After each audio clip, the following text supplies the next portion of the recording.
Testing 1, 2, 3.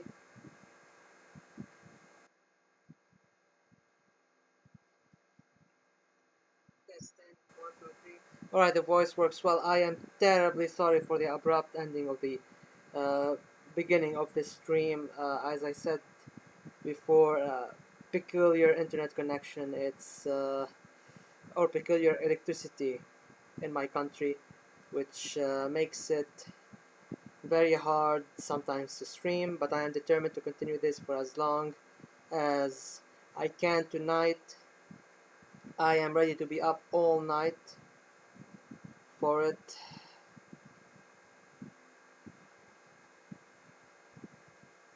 This is such an important topic for me, and I believe for most of my viewers.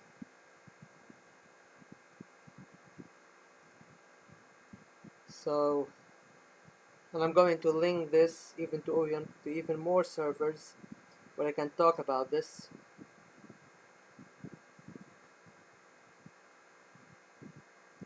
Alright, let's see. More of that.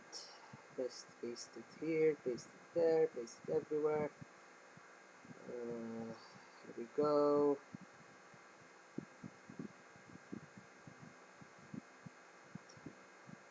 I should also provide a few links in the description later on.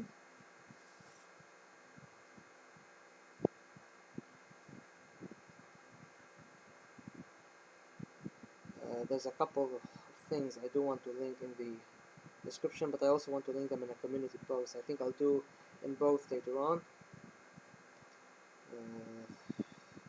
Okay, more linking. Such a tedious thing, but a needed thing. A very much needed thing. It can reach as much people as hopefully it could. And we are back to our normal talk. Okay, so last thing I ended before I was rudely interrupted by my electricity issues. Suez crisis. The British were upset with Egypt, naturally, because they nationalized the Suez Canal. The French were upset with Egypt, naturally, because they supported the Algerian War of Independence, the freedom fighters in Algeria. And the Israelis were worried by the prospect of a strong Egypt. So they devise a plan.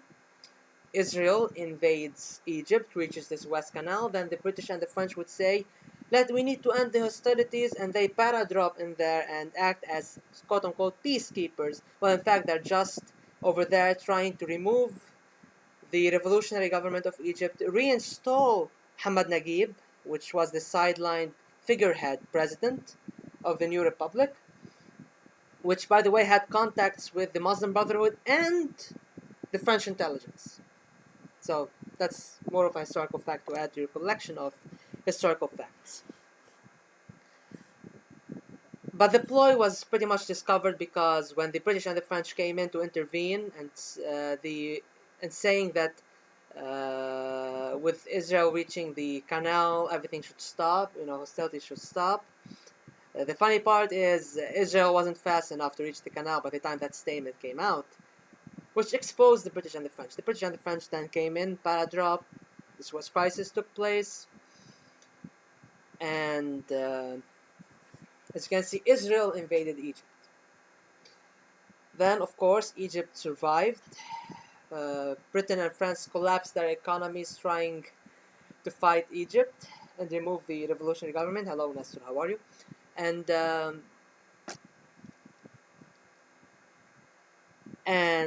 the United States, upset that the British and French went behind their backs to do this to-play empire, and the USSR, angry at such an imperialist provocation. You could say that in the name of socialism and the people liberation and all of that crap, but you can also see it as, they did not want more Western influence or capitalist influence in a prospect ally country, as they say. You can read it however you want. But the Soviet Union was a good ally for the Arab world at one point in time.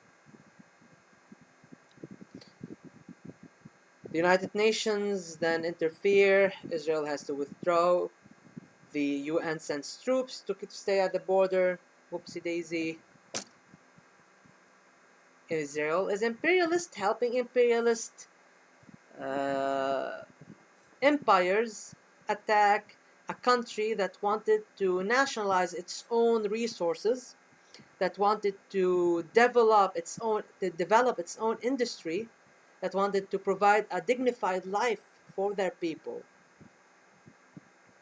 So this is one of the main confrontations between the Arabs and Israel.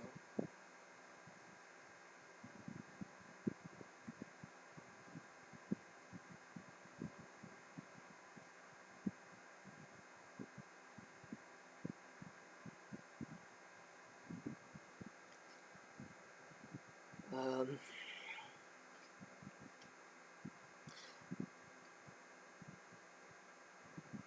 of course, this was not the end of the Arab-Israeli struggle or the Arab-Zionist struggle. As you all know, Egypt rose to prominence after that.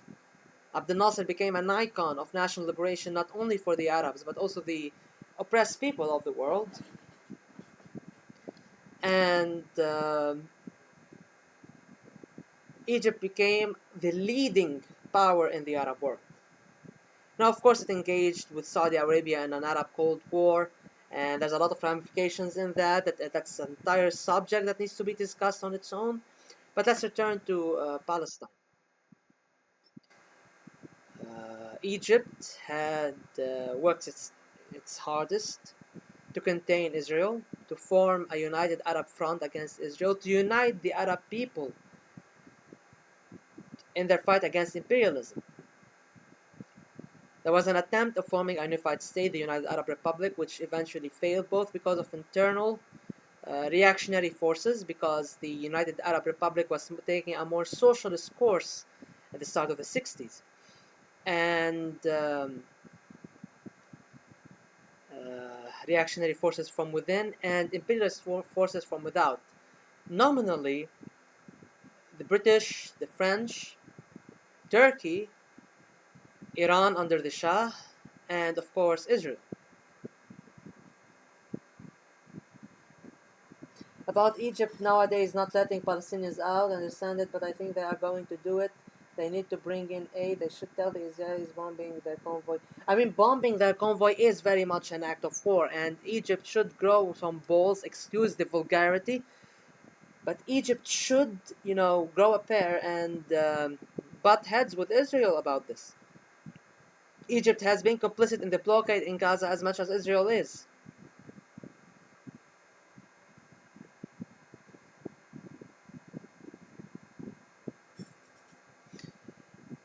Fast forward, it's 1967.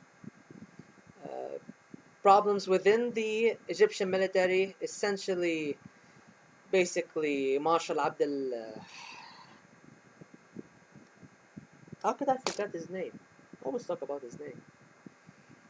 It's one of these lapse of memory moments. Abdel Hakim Amir, who was commanding the Egyptian army back then. Horrible choice. Horrible choice. I won't get into it right now, but Israel was planning for an attack against Egypt. It wasn't only Israel's plan, by the way, it was more of a NATO plan, if anything. Assimilation of the 1967 Six-Day War did happen on computers in Toulouse, in France.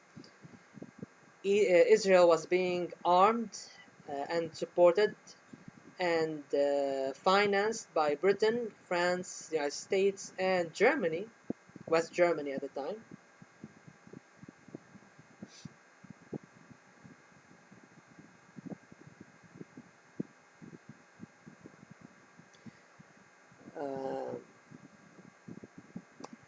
And before the war started, the Six-Day War started, the United States did have an aircraft carrier to protect the skies of Israel once the war will start, because it will start with a lightning attack using the Israeli Air Force, leaving the Israeli airspace, quote unquote, Israeli airspace, unguarded. And it's also worthy to note that the Soviet Union did give Abdel Nasser and Egypt intelligence that the Israeli army is amassing at the Syrian borders. So Abdel Nasser needed to act fast, needed to expel the UN troops because they would not let him just, operate in one side of the border and leaving them on other sides because of American intervention. It's a long story, and if you read the book of Muhammad Hassanin Haykal, لمصر لا لعبد الناصر, for Egypt and not for Abdel Nasser, it explains more about this subject specifically. And also, if you read about if you read the book Operation Cyanide, it was written by a Scottish historian. I cannot remember the name for the life of me, but it talks about the 6-Day War, and it talks about the sinking of the USS Liberty. So what happens is Abdel Nasser tries to divert the attention of the Israeli army from Syria. The entire army goes to the border with Egypt. Political shenanigans ensue, and Syria, the United States and Israel have this plan.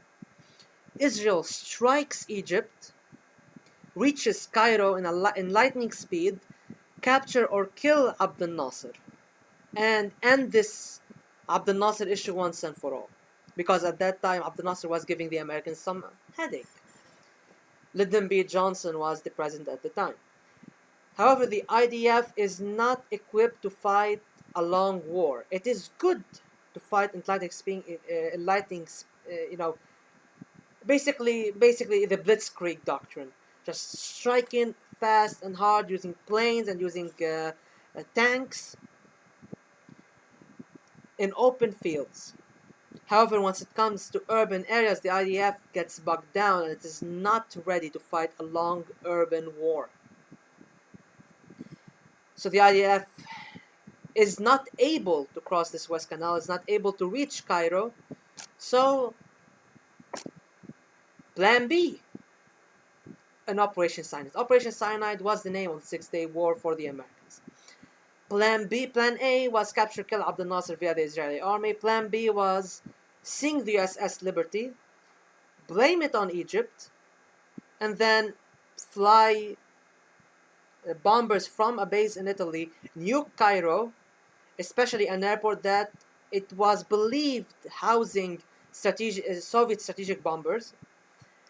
But fortunately, the sinking of the USS Liberty was witnessed by a Soviet spy boat, which relayed the message to the Soviet fleet, which relayed the message to the 6th Fleet of the United States, the fleet in the Mediterranean, the Med Sea, and which then caused the bomber planes that had already lifted off of Italy to go back and turn tail and land back in the airport.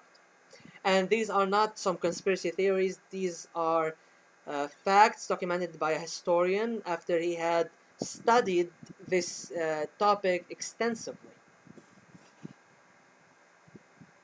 Egypt does not have a book. Okay.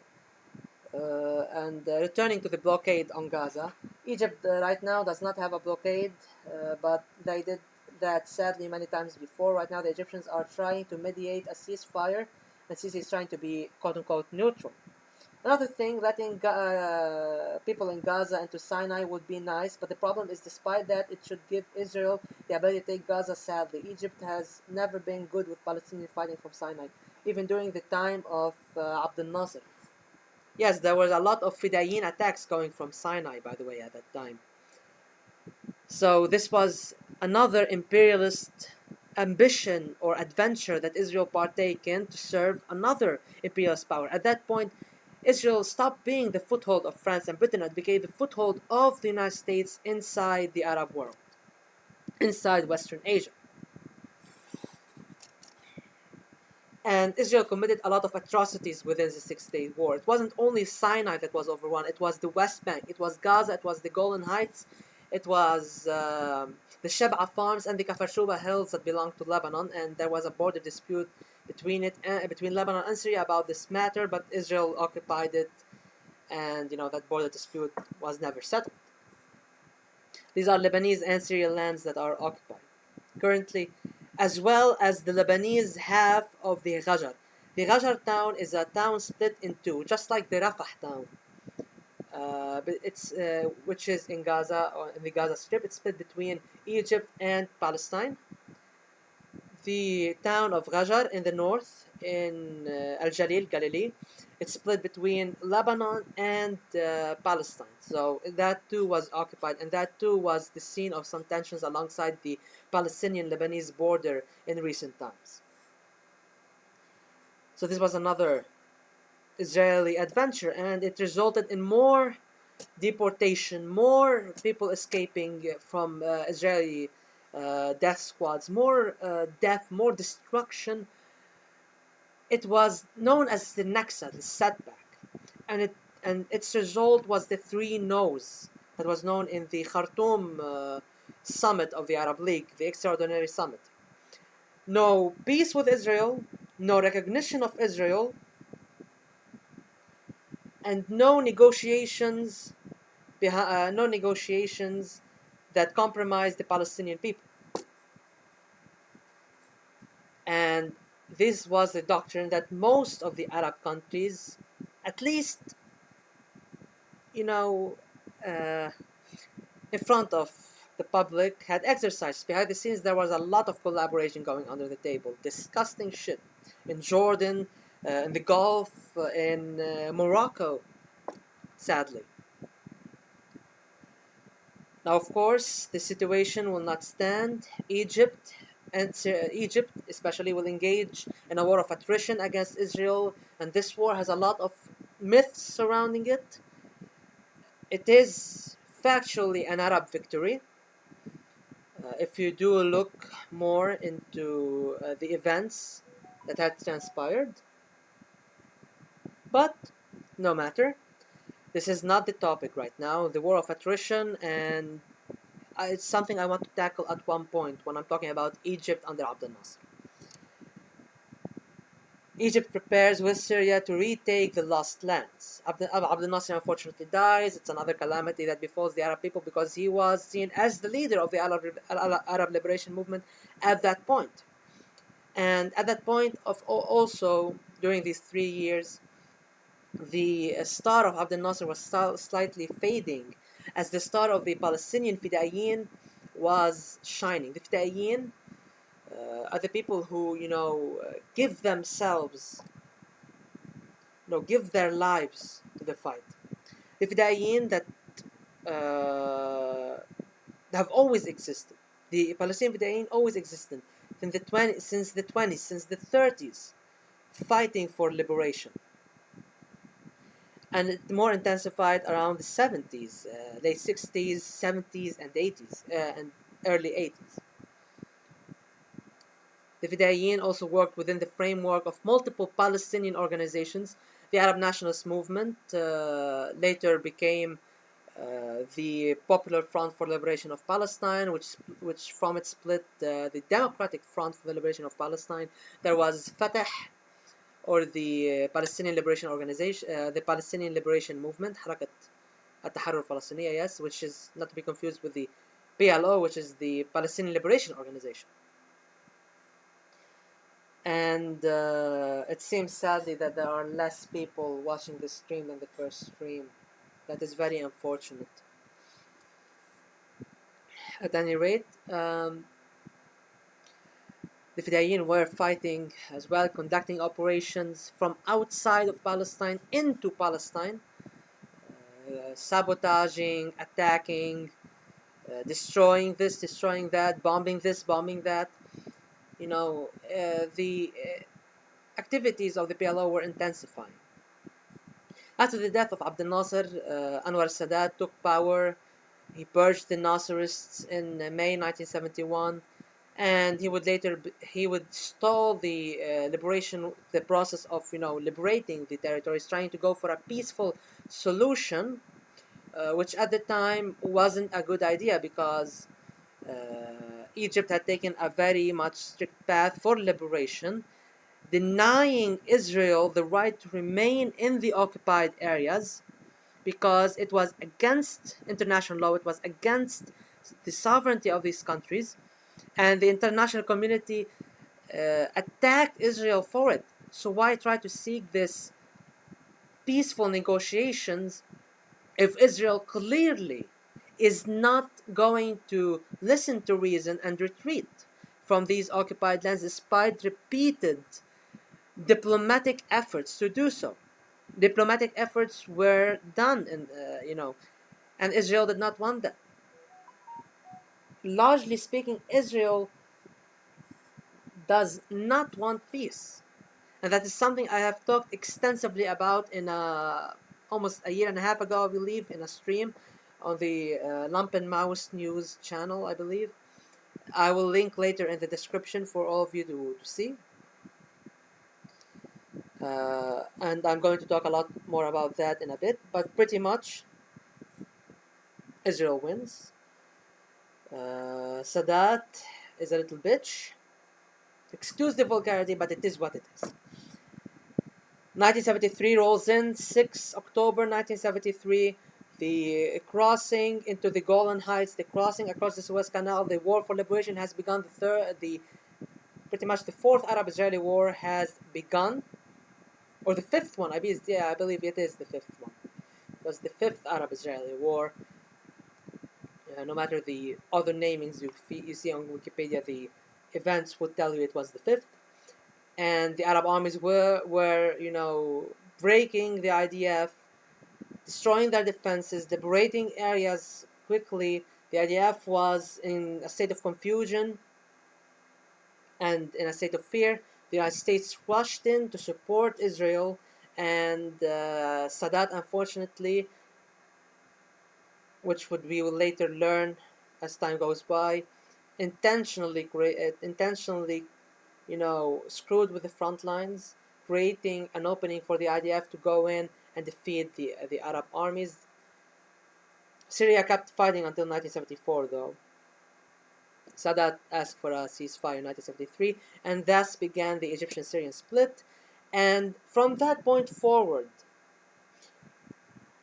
Egypt under Sadat would abandon all the socialist reforms, would abandon all the progressive positions it took, would abandon its pan-Arab, pan-African liberation goals, would abandon its position as the leader of the Arab world, and would move into the route of normalization with Israel, which would start with the Sinai I, Sinai II, and then Camp David. And Sinai II was a very dangerous treaty because Sinai II had secret articles in which the United States was guaranteed to come to Israel's aid in any war and to save it no matter what, to give it anything it asks for, militarily, financially, even in terms of oil, because during that time there was the oil crisis because the oil producing Arab countries cut off the oil from the Western world in support of the Egyptian and Syrian war of liberation.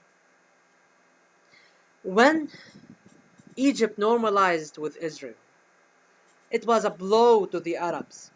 The biggest and strongest Arab country had thrown in the towel, betrayed us all.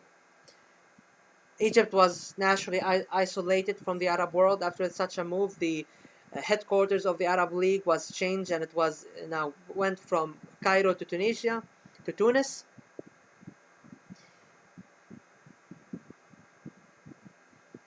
And this had set a dangerous precedent, a precedent that will continue on into the 90s with Jordan, then Mauritania, and now in recent years with the Gulf countries, Sudan and Morocco.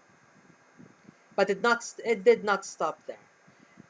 Now the Palestinians the PLO had their main base in Jordan, and then through a conflict between them and the monarchy, Black September took place, and the PLO had to leave Palestine. Had to leave Jordan and go to Lebanon, another country they had a problem with earlier. These problems were mitigated before Abdel Nasser died, in the Cairo agreement between the Lebanese government and the PLO in 1969, and then in the extraordinary summit right before Abdel Nasser died. On the very same night of his death, Abdel Nasser had solved the issue, at least managed to make peace between the PLO and Jordan. But before all of that, even after the Six-Day War, Israel attempted to invade Jordan proper. Not only the West Bank, Jordan proper. And they were boasting that Moshe Dayan, the guy with the eye patch, the head of the IDF, Minister of Defense at that time, the hero of Israel, the military genius of Israel, he was boasting how he will be having breakfast in Jordan once his army is done. Thankfully, though, the goal was to attack the Palestinian headquarters the PLO headquarters in Karame. Karame also means dignity in Arabic. And the Battle of Karame was where the Jordanian army fought with tanks and artillery and decimated the IDF and forced them out of Jordan without a ceasefire, even to pick up the dead bodies. It was a horrible loss for Israel, for the IDF, for this army that cannot be broken. Of course, the war of attrition had blow after blow dealt to the Israeli army. And the Palestinians were boldened. And now, having their base in Lebanon, they were conducting raids across Lebanon into occupied Palestine. And mind you, this was completely lawful because of the United Nations Human Rights Charter. It says that people have the right to fight against an occupation force if their government doesn't have the capacity to do it. The Palestinians did not have a government. The Arab governments were too busy with their own problems and with fighting Israel for their own lands to do it. So the PLO had to act. And even if you do not say that all of Palestine is for the Palestinians, there was the UN partition plan, and there were also calls for Israel to withdraw back from the 1967 borders and for a Palestinian state to be established in Gaza and the West Bank. So, in some capacity, the UN recognized that the Palestinians do have the right to statehood, if not in all of Palestine, in some parts of Palestine. Therefore, their actions are lawful. But I'm not going to go into legal gymnastics right now, or moral gymnastics.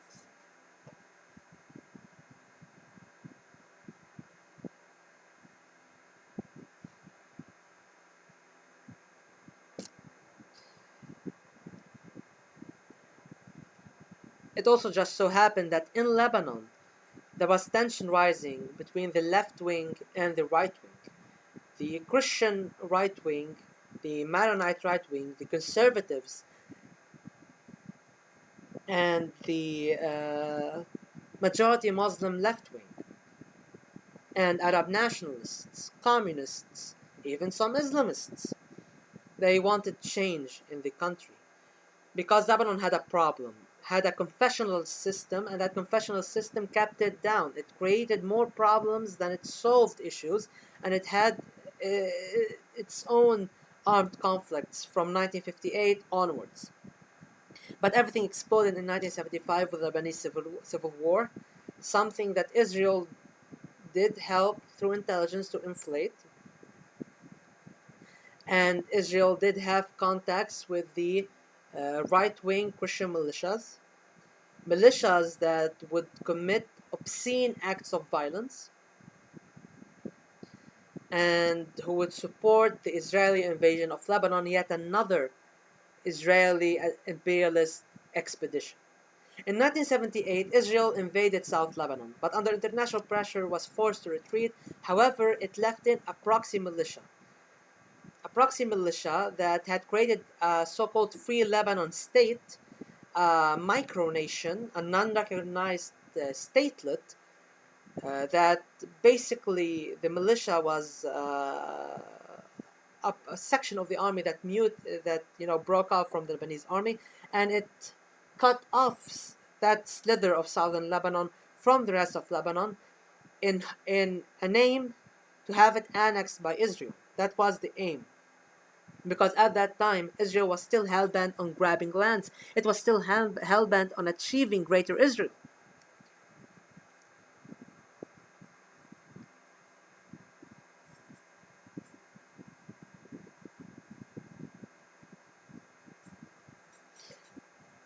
So what happens here is, this was a shock. Of course, at that time, a Lebanese resistance against Israel was starting to form from various factions, also spearheaded by Imam Musa Sadr, who had formed the Amal movement, or actually the Amal, which was the armed wing of the movement of the dispossessed. He was a voice of coexistence between Muslims and Christians and opposed the civil war at the start. However, when massacres were being committed against Muslims in such a capacity, the Muslims, had to defend themselves. But it's not to say that the factions that the supposed Muslim factions, because I don't want to put this Christians against Muslim. It was at its core an ideological fight that got messy. But I digress. The Lebanese were fighting now Israel, and also Lebanon was harassed consistently by Israel because the government was too afraid to do anything. There were commando operations within Israel even before the civil war, going into Lebanon, into Beirut, killing Palestinian leadership, and then fleeing.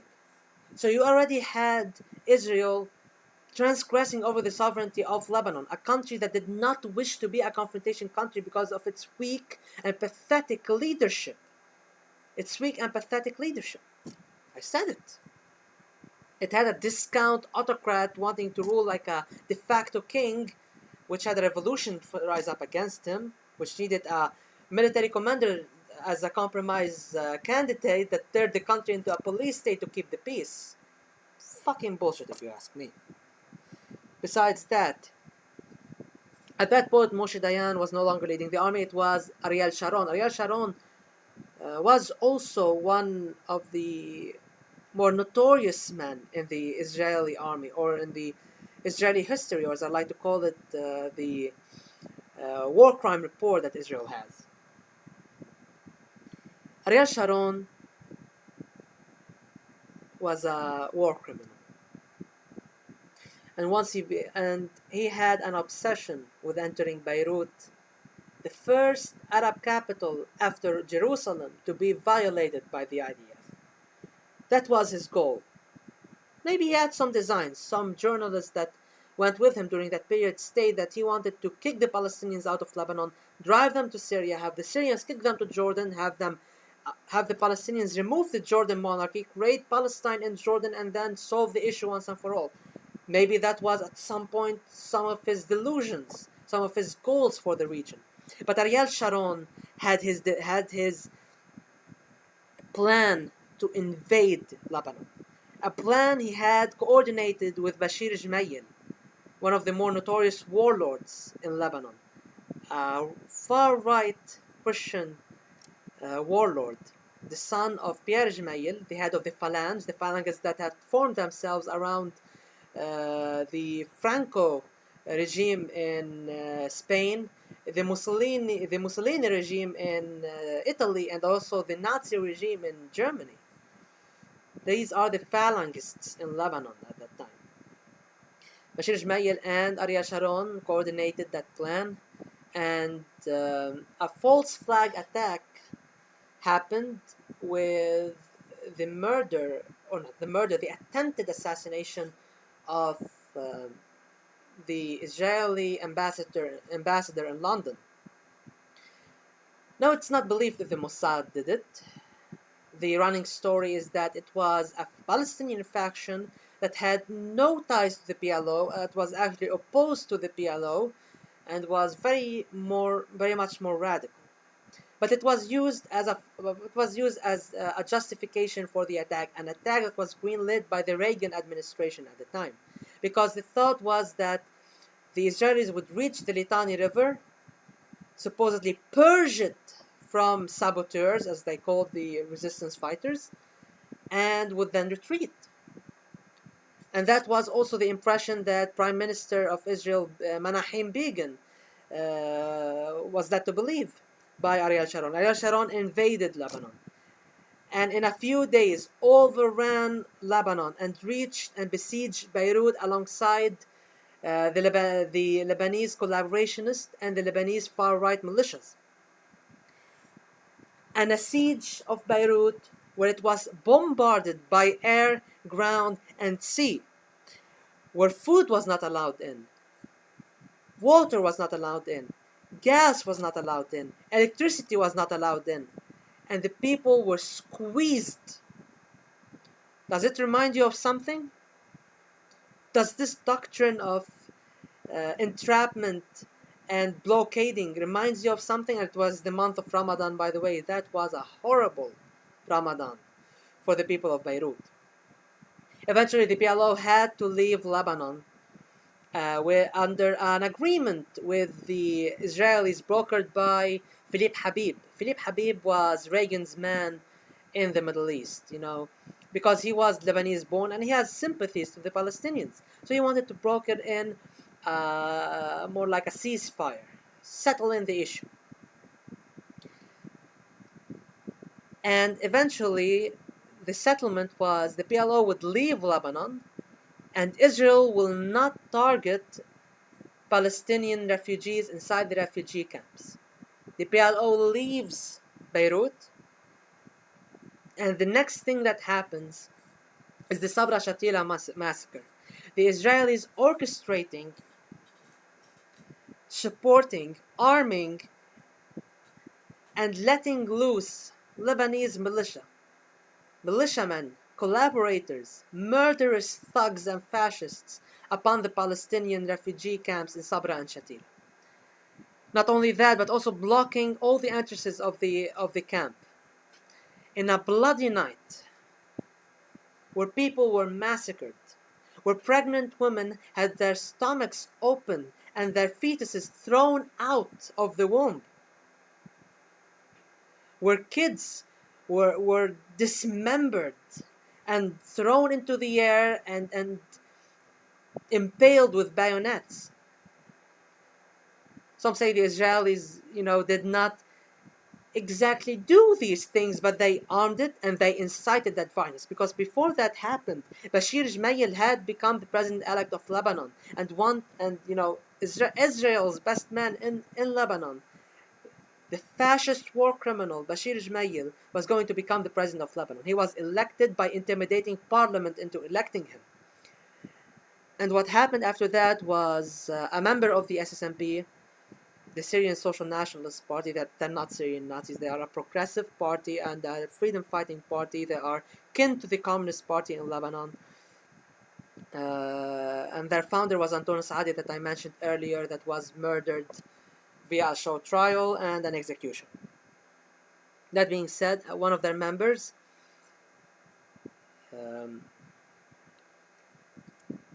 killed Bashir Gemayel, assassinated him. And then Ariel Sharon incited the officers that Bashir Gemayel was commanding to commit that massacre. Ariel Sharon himself told them to not weep like women and do what Bashir would have done for any of them, which is massacre civilians, massacred unarmed people, after explicitly being promised that they were going to be safe inside the refugee camps. As you can see, deals with Israel cannot be trusted. Of course, resistance will form, a Lebanese resistance will form. Israel would have to leave Beirut and progressively leave Lebanon until they hold on to the south. And there, the resistance, both the socialist and progressive, I won't say progressive, both the socialist resistance and the Islamic resistance that consolidated under Hezbollah, the party of God, would lead the struggle against Israeli occupation that would last 18 years, where horrors will happen in entrapment camps, that were kin to the concentration camps of the Nazi regime. The use of course, illegal weapons such as white phosphorus on the south, all of the massacres that were committed one after the others, massacres that are still being revealed. The other day, not that long ago, almost a year ago, a new massacre was revealed, where in the city of Saida in the south, the Israelis had gathered in some of the citizens inside the playground of a school, of an elementary school. And then they went in, tied them down, made them kneel, and began beating them with batons and with the whips, with added metallic parts. And those who fought back got the harshest of treatments. That was a massacre, a war crime.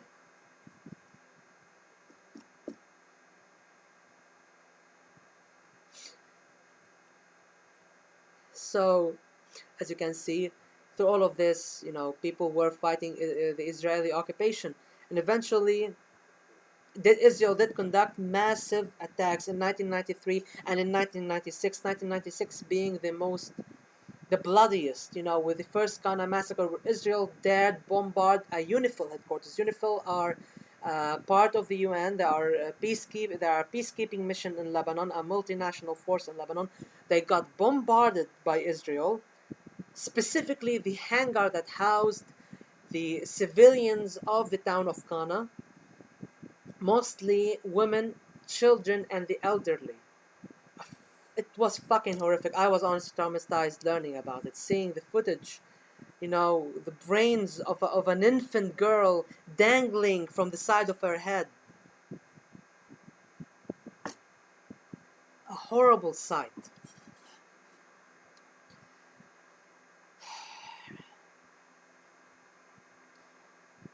In 1996, it was called the April aggression, known to Israel as the Operation Grapes of Wrath. Then there was an agreement between, non-written agreement, actually a written agreement, via mediators between Hezbollah and Israel, where neither will target civilians. An agreement Israel had broke,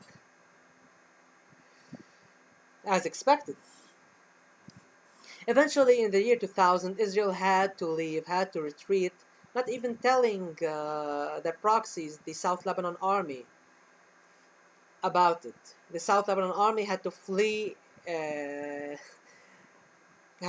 which created a humanitarian crisis at the borders. Of course, Hezbollah marched upon the empty checkpoints of the Israelis, fighting with the remnants of the SLA and the IDF, and freeing people from entrapment camps, especially the Khiyam entrapment camp, which was turned into a museum to showcase Israeli crimes against humanity there, a place where the Red Cross was not allowed to visit, a place where women like Suhab Shara, a communist freedom fighter that tried to assassinate Antoine Lahad, the leader of the SLA, was tortured in all forms of torture, thrown into a solitary cell, a very tight solitary cell.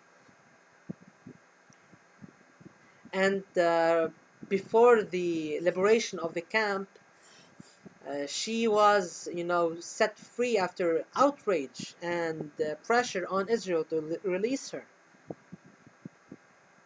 And she tell about disgusting shit that was done to her and to other prisoners.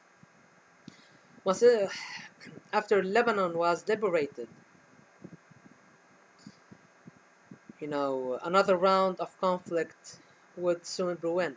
But what happened to Palestine in that period? What happened to Palestine after the PLO went out of Lebanon in 1982 and after the massacre of Sabra and Shatila? There is this 15 years gap between the liberation of Lebanon and the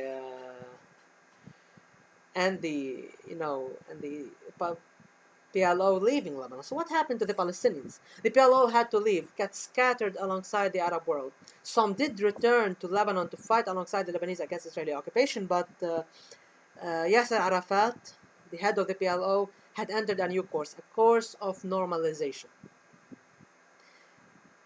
A course that was different from what other Palestinians wanted, what other Palestinian factions wanted, and what many of the Palestinian people had wanted. By the time it was believed it might lead to peace, and it had culminated in the Oslo Accords. The Oslo Accords set the Palestinian movement back by decades, because it turned the Palestinian cause from a cause of national liberation to a cause of sovereignty within Israel. A sovereignty they were never granted. A sovereignty they were never allowed. At the time, of course, the first Intifada had flared up in the late 80s as well, showcasing that the people wanted freedom. The Palestinians had had enough of the occupation. Now, when Oslo happened, a lot of people were hopeful. Many criticized it, and rightfully so, because it turned out to be nothing but a fucking sham. The Israelis gave nothing to the Palestinians, while the Palestinians offered everything to the Israelis on a silver platter. And around that time as well, in the early 90s, there were attempts for a peace with Israel between all the Arab countries. There was the Madrid conference in the late 90s, in the early 90s, that led to nowhere. And Ishaq Shamir was the Prime Minister of Israel at that time, and he had said that he would let the negotiations of peace with Syria specifically drag on for a decade without a resolution. And by the way, Ishaq Shamir was a terrorist, was a wanted terrorist by the United Nations for the murder of the UN mediator Count Bernadotte, the UN mediator in Palestine in the late 40s. So basically the Israeli leadership are wanted terrorists, war criminals, and the likes. The Palestinians had offered everything for the Israelis on a silver platter. And the Israelis continued the persecution of Palestinians, continued their occupation. And sooner or later, the Palestinian Authority found itself with more limited authority day by day. Arafat, just became a ceremonial, the Palestinian Authority was just a ceremonial existence. It meant nothing. Absolutely fucking nothing. Because the Israelis controlled everything. Controlled what goes in, what goes out. And that was not a standard for peace. The standard for peace, the minimum for a proposed peace, was for the Israelis to retreat to the pre-1967 borders and for a Palestinian state to be established on Palestinian soil, and for the right of return to be granted to the Palestinian people who have been scattered around because of the war crimes, because of the massacres that have been committed against them during the Nakba. Israel does not want peace. Israel merely wants a surrender of the Arab people to its will. Because indeed, the negotiations with Syria had dragged on for a fucking decade without any resolution. And even back then, President Clinton, the American President Bill Clinton, praised the Syrian negotiators because he knew the reason these negotiations that took place in Washington, D.C. failed ultimately was because of the Israelis. Because they did not want to achieve peace. And it's a topic that I've talked about extensively, and I will link eventually the stream that I talked about this on in the description.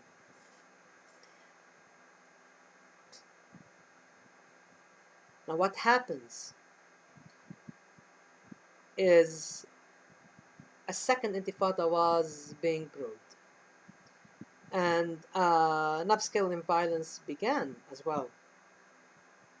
Groups like Hamas had already been formed from the cadres of the first intifada, and groups that rose to prominence because of the failures of the PLO especially Fatah and its leader Yasser Arafat, even though he remained an icon for the Palestinian people. There was another uh, peace attempt in 2002, which still put the basis of uh, Palestinian statehood alongside the 1967 borders and the right of return. That is the bare fucking minimum. Something I personally don't agree with.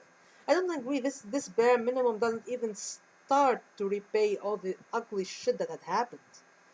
It is not justice for the Palestinians, even though that is the very bare minimum.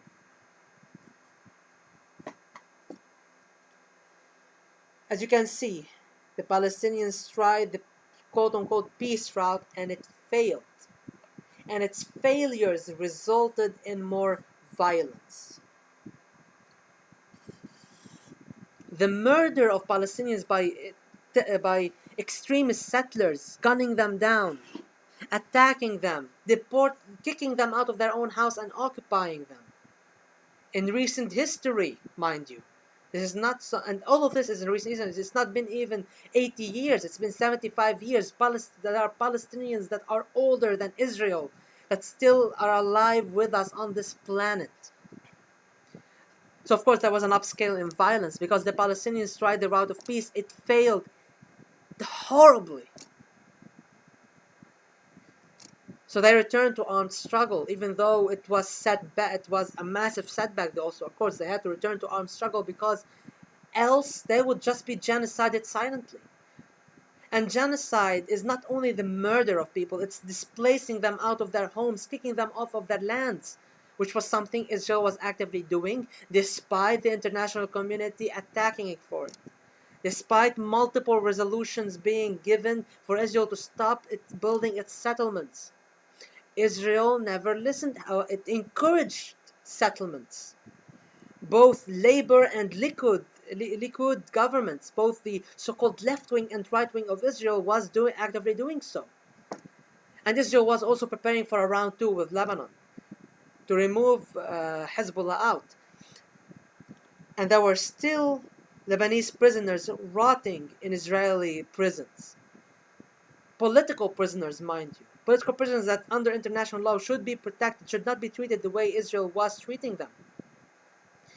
And Hezbollah, which basically pretty much became the leader of the Lebanese resistance movement, outshining them, it wanted to get these prisoners back because supposedly in 2004 all Lebanese prisoners were brought back. It was not the case. Israel, being, out of pettiness maybe, out of a fuck you to the Lebanese, out of keeping a geopolitical card in their hands, like, we have your prisoners, what they're gonna do about it? So Hezbollah attempted to kidnap the IDF troops to switch them with the Lebanese prisoners. At that time, Israel was also preparing for another round with Lebanon. And it found its excuse in 2006, where Hezbollah did manage to kidnap Israeli soldiers at the border. Israel invaded Lebanon once more, bombarded the entire country, blockaded it by sea, leveled its infrastructure, roads, bridges, homes, pummeled to the ground. The Red Cross going in to save lives was bombed on the road. Red Cross vans was bombed on the road. Mosques, churches, ugly shit. Israel thankfully was repelled from Lebanon and had to retreat after a month and some change in terms of hostilities. Lebanon has won the second war against Israel. And that changed the equation, because the resistance in Lebanon was able to push back the Israelis once more. It gave hope to the resistance movements in Palestine, not only Hamas and the Palestinian Islamic Jihad, but also for other factions, including the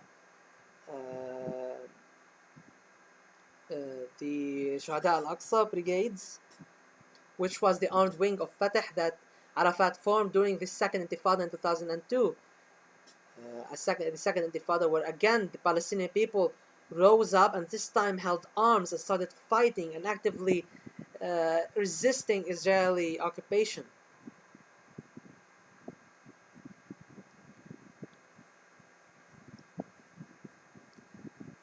So the resistance movements in the Palestinian factions, the resistance factions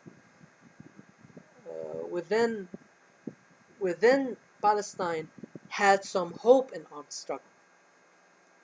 And because the policies of Israel remained and continued, and by the way, during the first and second Intifada, Ariel Sharon, the war criminal, the butcher of Lebanon, the, the angel of death inside of Beirut, became prime minister. So you can imagine what happened. There was another Israeli operation in the West Bank, total chaos, death, destruction, attack on civilians. Israel did not learn. And the more Israel intensified in building its apartheid state, its apartheid regime, the more the Palestinians pushed harsher and began fighting harder. Because the Palestinians are refugees within their own lands. They are being refrained within checkpoints and walls and blockades, treated like animals, being called human animals. Little kids thrown in cages for merely throwing a rock at a soldier that was kicking them out of their home.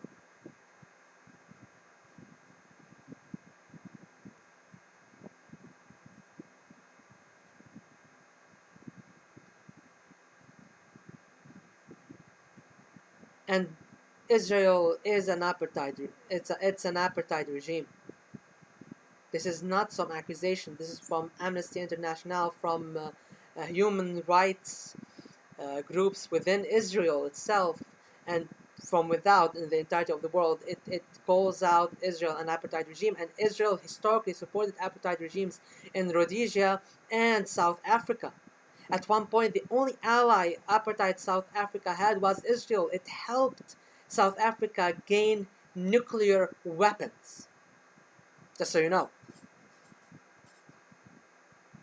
And Zionism, as an ideology, the very foundation of Israel, was pronounced in the United Nations, in the halls of the United Nations, as a racist, extremist, racial supremacist and religious supremacist ideology. And considering that the IDF had been conducting things that only the Nazis had conducted before, at that scale, they just needed gas chambers. And I know some people will call me out for this, but it is true. Entrapment camps, attacking undesirable elements within society, apartheid, throwing people into ghettos, restricting their movement through checkpoints, the daily harassment, the daily assaults, extremists going in and gunning people down, settlers just moving in for getting some living space by kicking the native population out and building settlements instead. This is all something that Nazi Germany had conducted. This is all things that the Nazi war machine has done. And to think Israel, which claims to be a Jewish state, would do such things after the horrors of the Holocaust. It's simply fucking disgusting.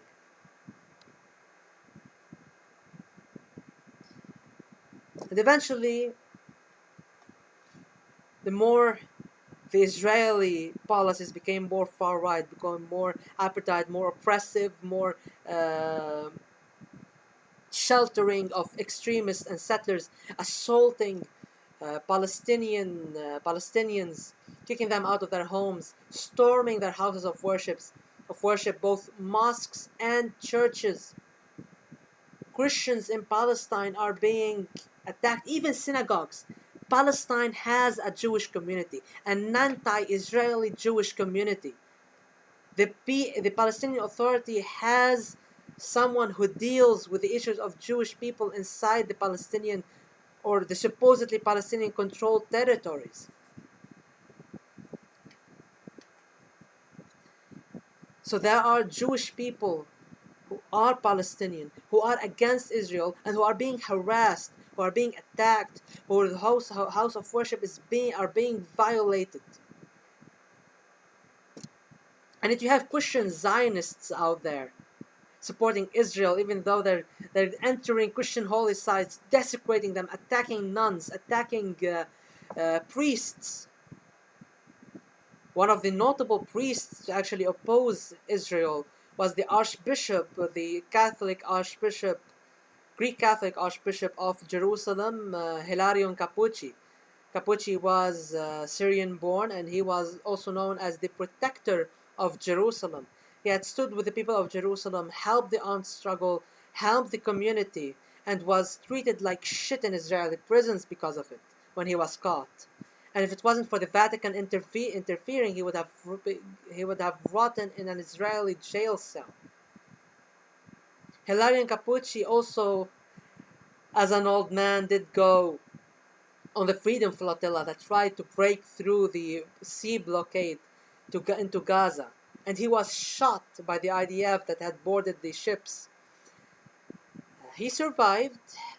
Eventually he died in Rome and was buried in South Lebanon to be the closest to his beloved Palestine, to his beloved people.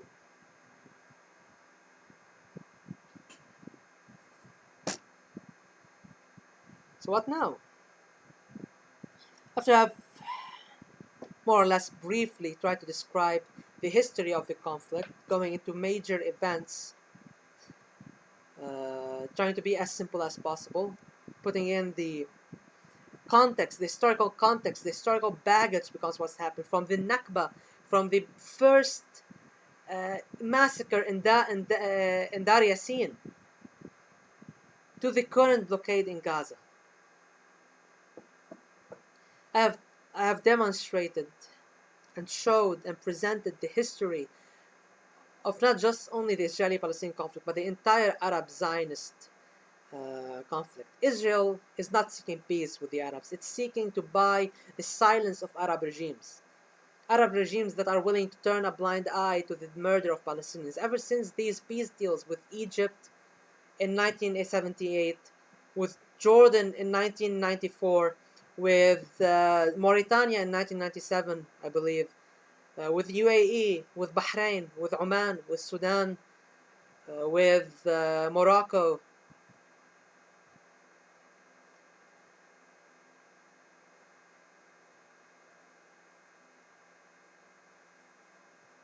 With the PLO and the conversation with Saudi Arabia. Did this bring peace? It was merely buying silence. It was merely buying silence from Arab regimes, from the plight, to turn a blind eye from the plight of the Palestinian people. And it brings us to last Saturday. Before the Jewish holidays, Hamas specifically tried to reach an understanding with the Israelis, with the Israeli government, saying, do not attack Christian and Muslim holy sites during the Jewish holidays. And Israel, of course, decided to just avoid the idea entirely of actually reaching an understanding, because these things still happened. These aggressions against the Palestinian people still happened. The blockade on Gaza continued. And supposedly today Hamas had revealed to Al Jazeera that they had military intelligence that Israel was preparing for military action against Hamas after the Jewish holidays. So what happened in Saturday was the Palestinian resistance, including spearheaded by Hamas, because Hamas and all military factions, from nationalists to communists to Islamists that operate inside of Palestine, formed a joint room of command inside of Gaza. Therefore, That joint room is spearheaded by Hamas and the Islamic Jihad, because on the ground they are the strongest. So what happened Saturday, what began Saturday, was basically the Palestinians trying to avoid this Israeli military action and trying to retaliate to the bullshit that the Israelis have put the Palestinians through repeatedly, despite trying to reach an understanding with them, especially with this current far-right government of Benjamin Netanyahu. Benjamin Netanyahu, who also was against any type of peace settlements with the Arab world back in the 90s. Go figure.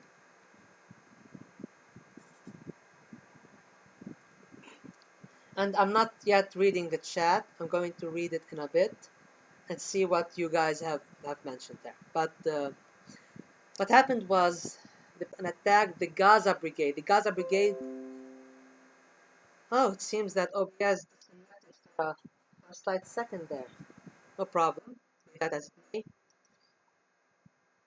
What happened was that the Palestinians attacked, the Palestinian resistant attacked the Gaza Brigade, the brigade that is blockading Gaza, in what Israel calls the outskirts of Gaza, where there are settlements that have been built illegally by Israel despite UN resolutions, settlements where Israel keeps encouraging settlers to move in, even demolish Palestinian homes to build settlements on top of, both in Gaza and in the West Bank and in Jerusalem. So what happened is that Hamas, according to what they said, is that they broke through, attacked the Gaza Brigade, and because the border were now open, many militants outside of the factions, or from different factions maybe, alongside civilians, went in and raided the settlements, which caused civilian casualties and led to civilians being taken as hostages, while also military soldiers and high-ranking officers were taken as hostages as well. That is the official Hamas story. Of course, there is a lot of civilian deaths, and a lot of it is to be blamed, if not all of it, is to be blamed on Israel, because Israel has been committing violence against Palestinians via barbaric means. Gaza, the people in Gaza are on constant survival mode. Children there are living with PTSD from the constant bombing and death and murder they suffer around them. Nothing goes in or out of Gaza without Israeli approval. And the blockade is consistent. And Egypt played also a role in it, but more so Israel, in keeping these tight-knit screws. And currently, right now, the Palestinians in Gaza are being bombed, and some people are calling for 2.3 million people right now in Gaza to be decimated, for the entire place to be turned into glass. This is a barbaric, awful genocide. And they try to say that because that, oh, these people are kidnapping civilians, attacking civilians, and whatnot and whatnot. Let's forget about what Hamas said.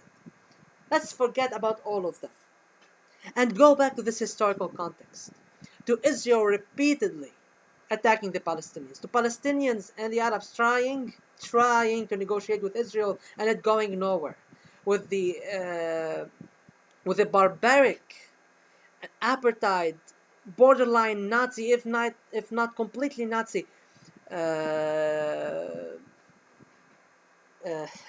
policies within occupied Palestine that Palestine has been subjected to, and the consistent building of settlements in areas that people know is dangerous, that people know there is an armed Palestinian group right next to it, and encouraging these settlements, encouraging people to come in and settle in. This encouragement, these policies, people living on survival mode in Gaza and elsewhere in Palestine, people being assaulted daily, mistreated in prisons, blockaded in Gaza becoming the largest open air prison on earth. Daily murders, daily assaults, daily acts of violence. Violence begets violence. Israel did horrific things to Palestinians, and it was only natural for the Palestinians to fight back. Israel imposed a war upon the Palestinians the day they armed themselves as Lahi and Haganah and other Zionist gangs. A war that has been imposed on the Palestinians for 75 years, for almost 8 decades. And in war, ugly things happen. Horrific things happen. And to stop these horrific things from happening, you have to stop the war. And the decision to start a war, the decision to stop the war, the decision for peace is in the hands of Israel, is in the hands of the same people that has bombed every neighboring country, invaded or attempted to invade every neighboring country, massacred people in every neighboring country, in Egypt, Lebanon, Jordan, Syria, and of course occupying Palestine consistently. Ugly shit will happen. The Israelis could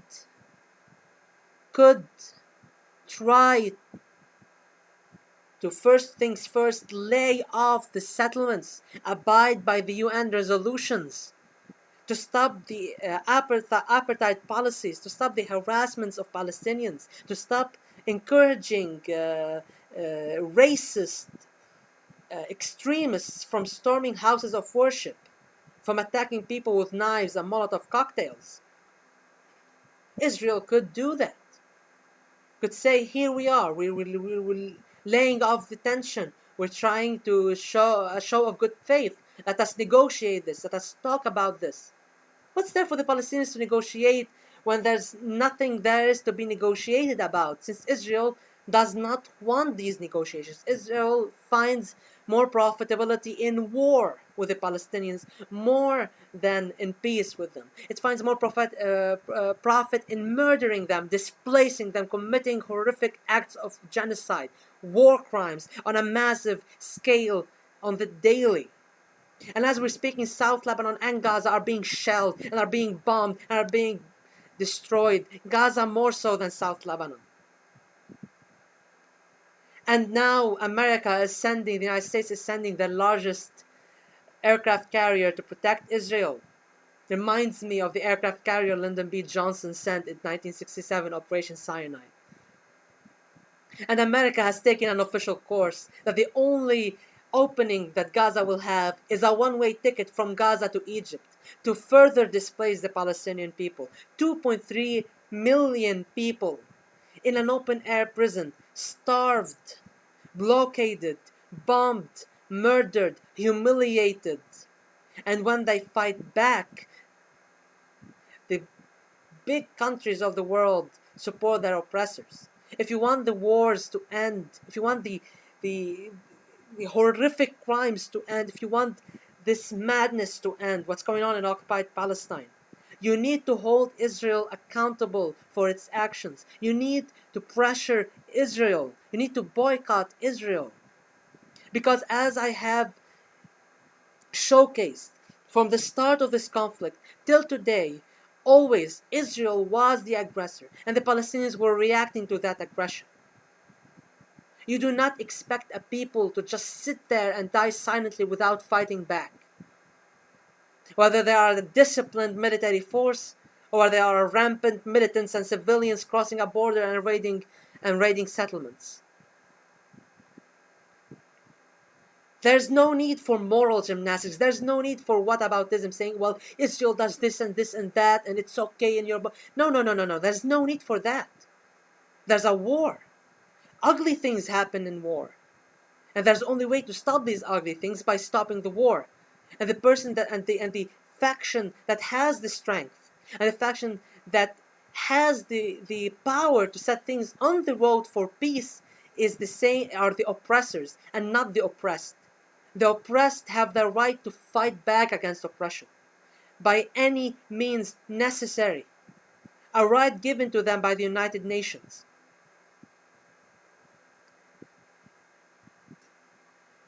And I'm not here calling for the death of civilians. I'm merely pointing out an observation. That when you put an entire population under the boot for 75 fucking years, you ought to expect them to one day fight back against you, and fight back hard. You ought to expect them to attack you. Maybe don't put your own citizens, as you call them, in harm's way. Maybe don't try to inflate problems by building even more illegal settlements. Maybe try to act as a true moral army, as you try to claim yourself to be. Maybe try to actually be a democracy, as many people has titled you, the only democracy in the Middle East, which is pretty much a big lie. Maybe stop trying to use people for your cheap propaganda while treating them like shit. For example, they say that Israel is the best place for LGBT people in the Middle East, but as truth will appear, people of the LGBT community are also only used for propaganda purposes by Israel. They are also treated like shit over there.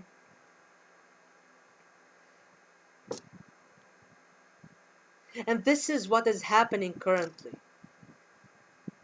with what was dubbed as Al-Aqsa Flood. It is a people fighting back, a people trying to reclaim its freedom and its dignity, a people trying to stick it up to the oppressor. And the oppressor who only understands with the language of violence, because he only exercises violence against people. What do they have, the Palestinians, compared to the military might of Israel, compared to the aircraft carrier the United States is sending over? What do they have, the Palestinians? What does a blockaded people, an occupied people have but a few rockets to fight back with, but a few rifles to fight back with? This is an unequal fight. And the amount of fucking maniacs out there calling for an entire genocide. Well, newsflash, violence begets violence. Your calls for genocide are the reason what happened all this week is happening. These calls of genocide are the reason. So you ought to start thinking a little bit, going back to the root of the issue. Seeing an oppressed people yearning for freedom, pressuring the oppressor to stop its apartheid exercises.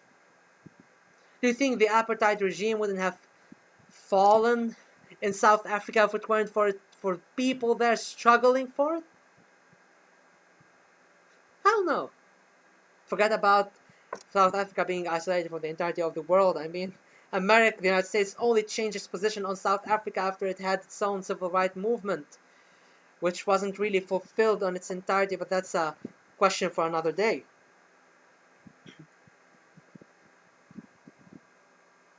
There's only enough a people can take before lashing out.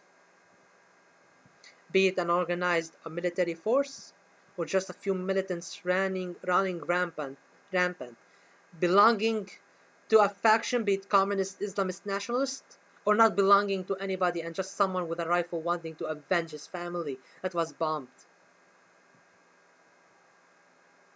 So if you really want to stop this ugly mess from happening, you need to start opening your eyes to the root of the issue. You need to start protesting. And speaking of protests, instead of going back to the roots of these issues, instead of giving justice to the Palestinians, these countries that pride themselves with human rights, as they call them, countries like Germany, France, the UK, the United States, banning people from waving the Palestinian flag, banning people from marching in solidarity with the Palestinian people. While people could wave easily a fucking Nazi flag in the UK, but you cannot now wave a Palestinian flag.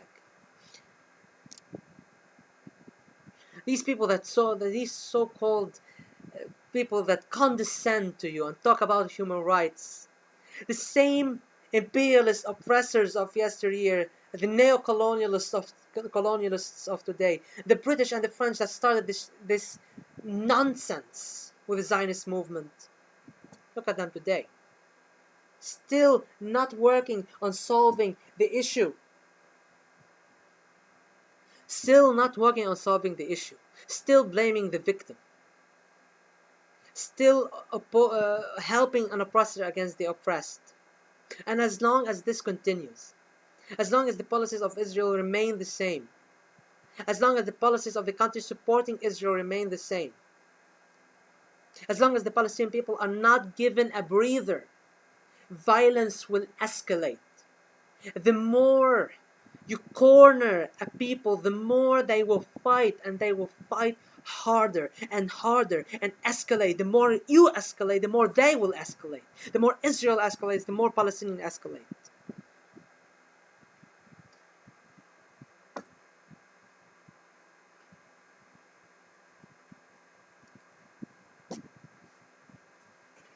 And this is the unadulterated truth about what has happened. These are historical facts you go through. These are deals that were broken time and again by Israel. These are branches of peace that failed and that had actually set the Palestinians back and the Arab world back. This is a geopolitical entity that is founded upon white supremacy, settler colonialism, racism, and extremism, and terrorism. And Israel will always be that. Without Zionism, Israel will have no reason to exist. If the people of Israel want peace truly, then there should be a solution, which I personally see, where the Israelis would stop the persecution of Palestinians, would try to negotiate with them, would disband the institutions of oppression, and will try to build a new state. Not Israel, because Israel cannot exist when we're talking coexistence, because we already established Israel only exists via Zionism. If you remove Zionism from the equation, Israel doesn't have a reason to exist. Then there could be some work to reach a new state that doesn't discriminate people based on their faith, their language, a new state that tries to establish peace, even though it's an idealist dream. But that is what the Israelis would try to achieve if they truly wanted peace.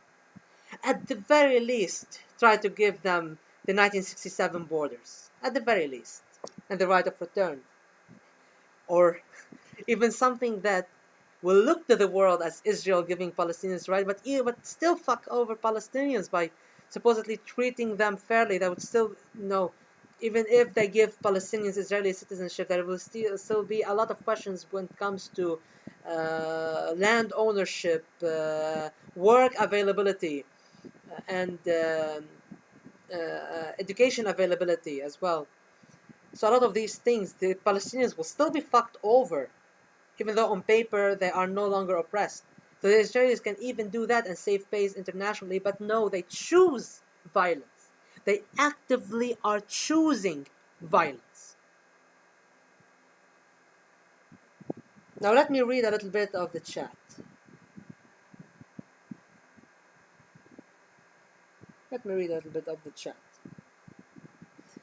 Okay, so Nestor says, I'm personally glad that unlike Iraq, the communists have not worked with occupiers or strayed from a hardline liberation. It's also the intentional denial of service, the criminalization of resistance in any form, and the restriction of movement are also means to slowly achieve a demographic genocide similar to South Africa. I would say it's not just the Nazis that did it. The British, the Americans, the French, the Italians, and even the Germans under the Kaiser all used these tactics. That is true under colonial regimes. In colonies, the Jews that already lived in Palestine didn't get along with the early Zionists. Israel is also the reason the community was driven underground because their actions caused an uptick in anti-Semitism. Also, the people in Palestine are Jews that converted to Islam and Christianity over the centuries. The claim that they are Arabs that colonized is unfounded. And by the way, just to say that what happened is that the Arabs did not invade. You know, the Arab people were already actually inside the regions of the Levant. There was a lot of cultural exchange. The people of the Levant are actually Semites as much as the Arabs are Semites.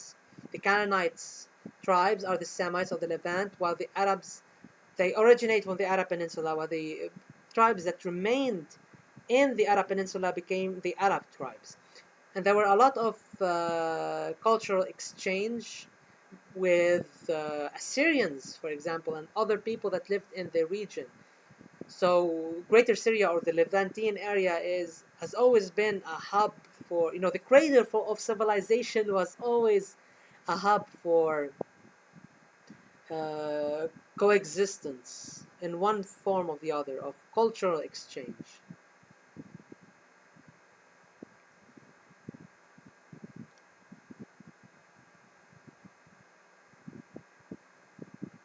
And Tyre here is speaking about the Phoenicians in relation to that last point.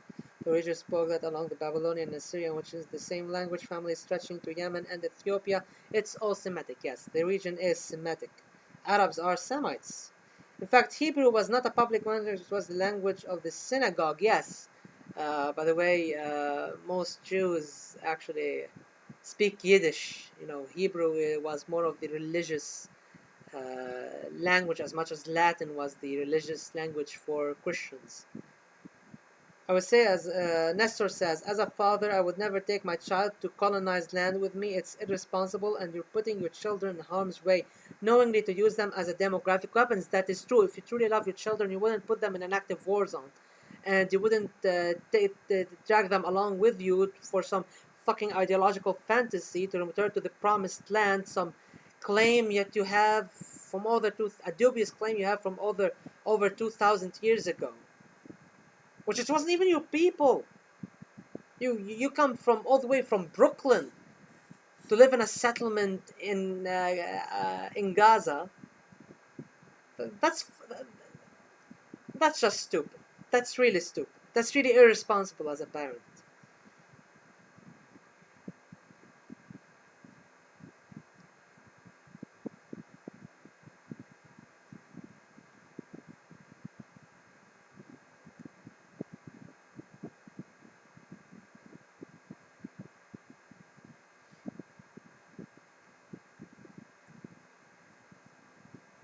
Let's see. In the West, we like to paint the narrative that the only way to end oppression is to morally appeal to everyone in a liberal fashion and have the ruling class decide to give you rights.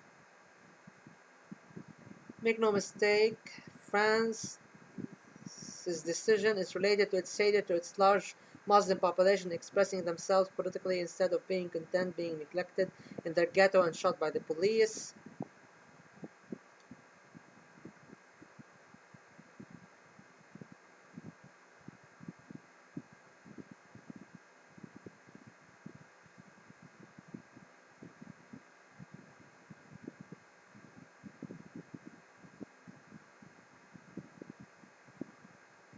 Alright. So talk a little bit more about this. When it comes to where was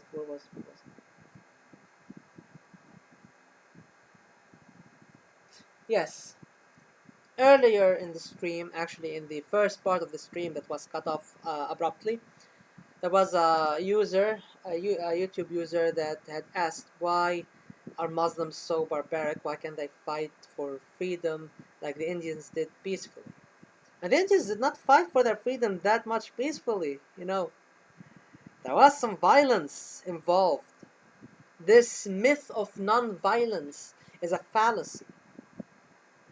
Because some try to paint the civil rights movements in America as a non-violent movement. While it is factually incorrect, it was violence. It had violence. When an oppressor is using violent means, you cannot just sit down and accept it as it is. You have a right to defend yourself. You have a right to defend yourself from aggression. You should not be the aggressor, but you should be the one defending yourself from aggression as the oppressed. And that has been seen a lot in resistance movements all over the world, fighting against the occupation. They usually retaliate against the occupier, against the action of the occupier.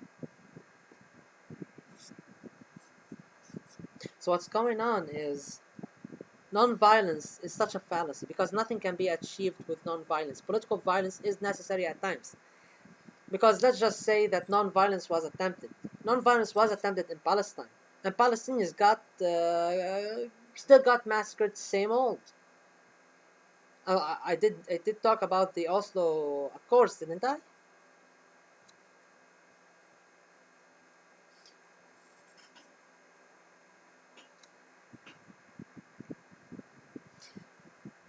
So non-violence, while it is an idealistic, romantic view, to have this moral upper hand, you can still have the moral superiority in a conflict while still exercising political violence.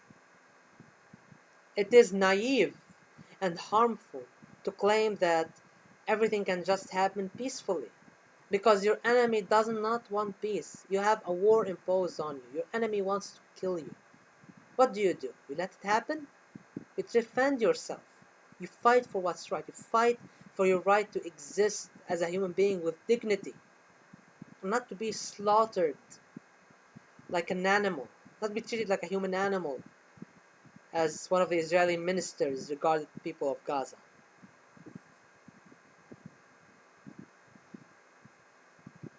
Non-violence doesn't exactly work all that well. But that does not mean non-violence should not be attempted, I do believe that resistance in all its forms should be attempted, just be it a protest or an armed uprising. Resistance is necessary in all its forms. It could be cultural resistance, keeping your culture alive. For example, Israel is trying to rob Arabs and the Levant of that culture. It's pretty absurd. The kufiye, which is, the scarf that Palestinians wear that represents Palestinians, the checkered scarf, the white scarf checkered with black that represents Palestinians, that become a symbol of Palestinian struggle, is being appropriated by the Israelis. The debke, which is a Levantine dance, is being appropriated by the Israelis. Lebanese, Syrian, and Palestinian cuisine are being appropriated by the Israelis. Now, you might laugh at how absurd this is, but this appropriation, it harms culturally the people of Palestine. Israel simply wants to erase the people, erase their culture, erase them, liquefy them, as well as we are seeing right now. So all forms of resistance, even me, right now, talking about this on the internet, online, on YouTube, is a form of resistance. Electronic resistance, if you may. To do whatever you can do to help your people, to help the oppressed. This is not just an issue of the Palestinians and their self-determination or their autonomy within Israel, no. This is not only a struggle of the Arab people against Zionism and what it has done to them. No. This is a struggle for every free man, woman, and child in this world. And elder, but man, woman doesn't encompass anything. This is a struggle for every free person in this world who believes in human dignity, who believes in human rights, who believes in the right to live freely, to live like a human being, to live peacefully, to not live in fear every 5 seconds, and to build for a better future. This is a struggle for everyone. And this is what we say in Yawm al-Quds, Jerusalem Day, which is the last Friday of every Ramadan. It is the day for all the free of the world to celebrate Palestine, to celebrate the struggle, and to support it. Reading more in the chat. Do you think the axis of resistance stands a chance against Israel with American backing? Also, they ignore that socialism and communism was a big factor in civil rights in India. Yes, that is true. Socialism has played a huge right, even in the Palestinian resistance. Arab nationalism, which was also painted with progressive socialism, and communism had played a large role in the Palestinian struggle. This is not just a question of Muslims fighting the Jews. This is actually mischaracterization of the conflict. These are reductionist, outright propaganda and lies that harm people more than they help them. Also, China or the Chinese were second-class citizens in their own country, subject to whims of foreigners. Yes, in the century of humiliation. And the axis of resistance, does it stand a chance against Israel with American backing? Well, the axis of resistance, I do tend to believe they might stand a chance.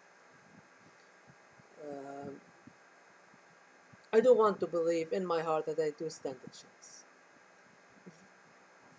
Hezbollah and Hamas and other members of uh, even the Houthis in Yemen had managed to repel a larger enemy force. So maybe, just maybe, they can do it. Plus, they'd have China and Russia arming them in retaliation for America being involved, because great powers will have to fight against each other for hegemony. I don't know about just like how they want to steal Tabbouleh at Hummus. Tell them about Baal, Adonis, Ishtar, Melkart, El. That is our history, not their history. A lot of the cities in the Levant. And yeah, by the way, Israelis, when they find archaeological evidence for Canaanite tribes living in Palestine, they destroy these archaeological findings, these precious ruins, because they do not fall in line with their narrative, which is really also an act of just a crime against humanity when it comes to the humane heritage that this region has.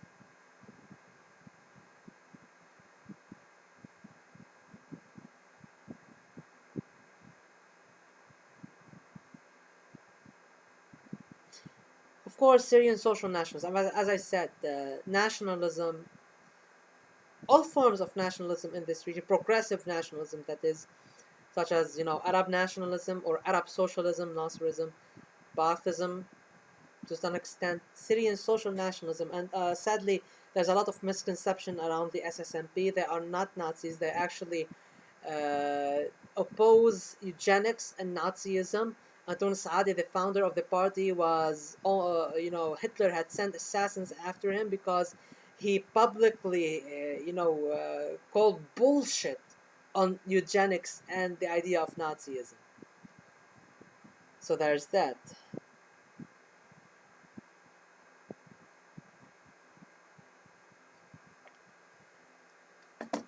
So as it stands now,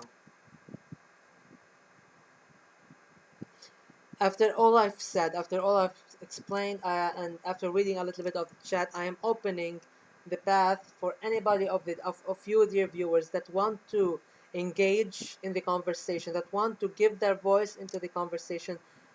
I would recommend you join the Discord server. The link is in the About Me section of the channel. Not the About Me, it's in the description of the channel, the links that are connected to the YouTube channel. I ask you to join the server and to join me in the voice chat if you have anything to comment on, if you have anything to say, anything at all. You're welcome to do so.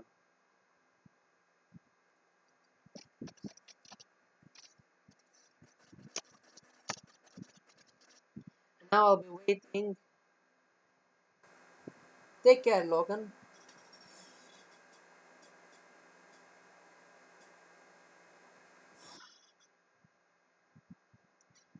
So now, back to my server.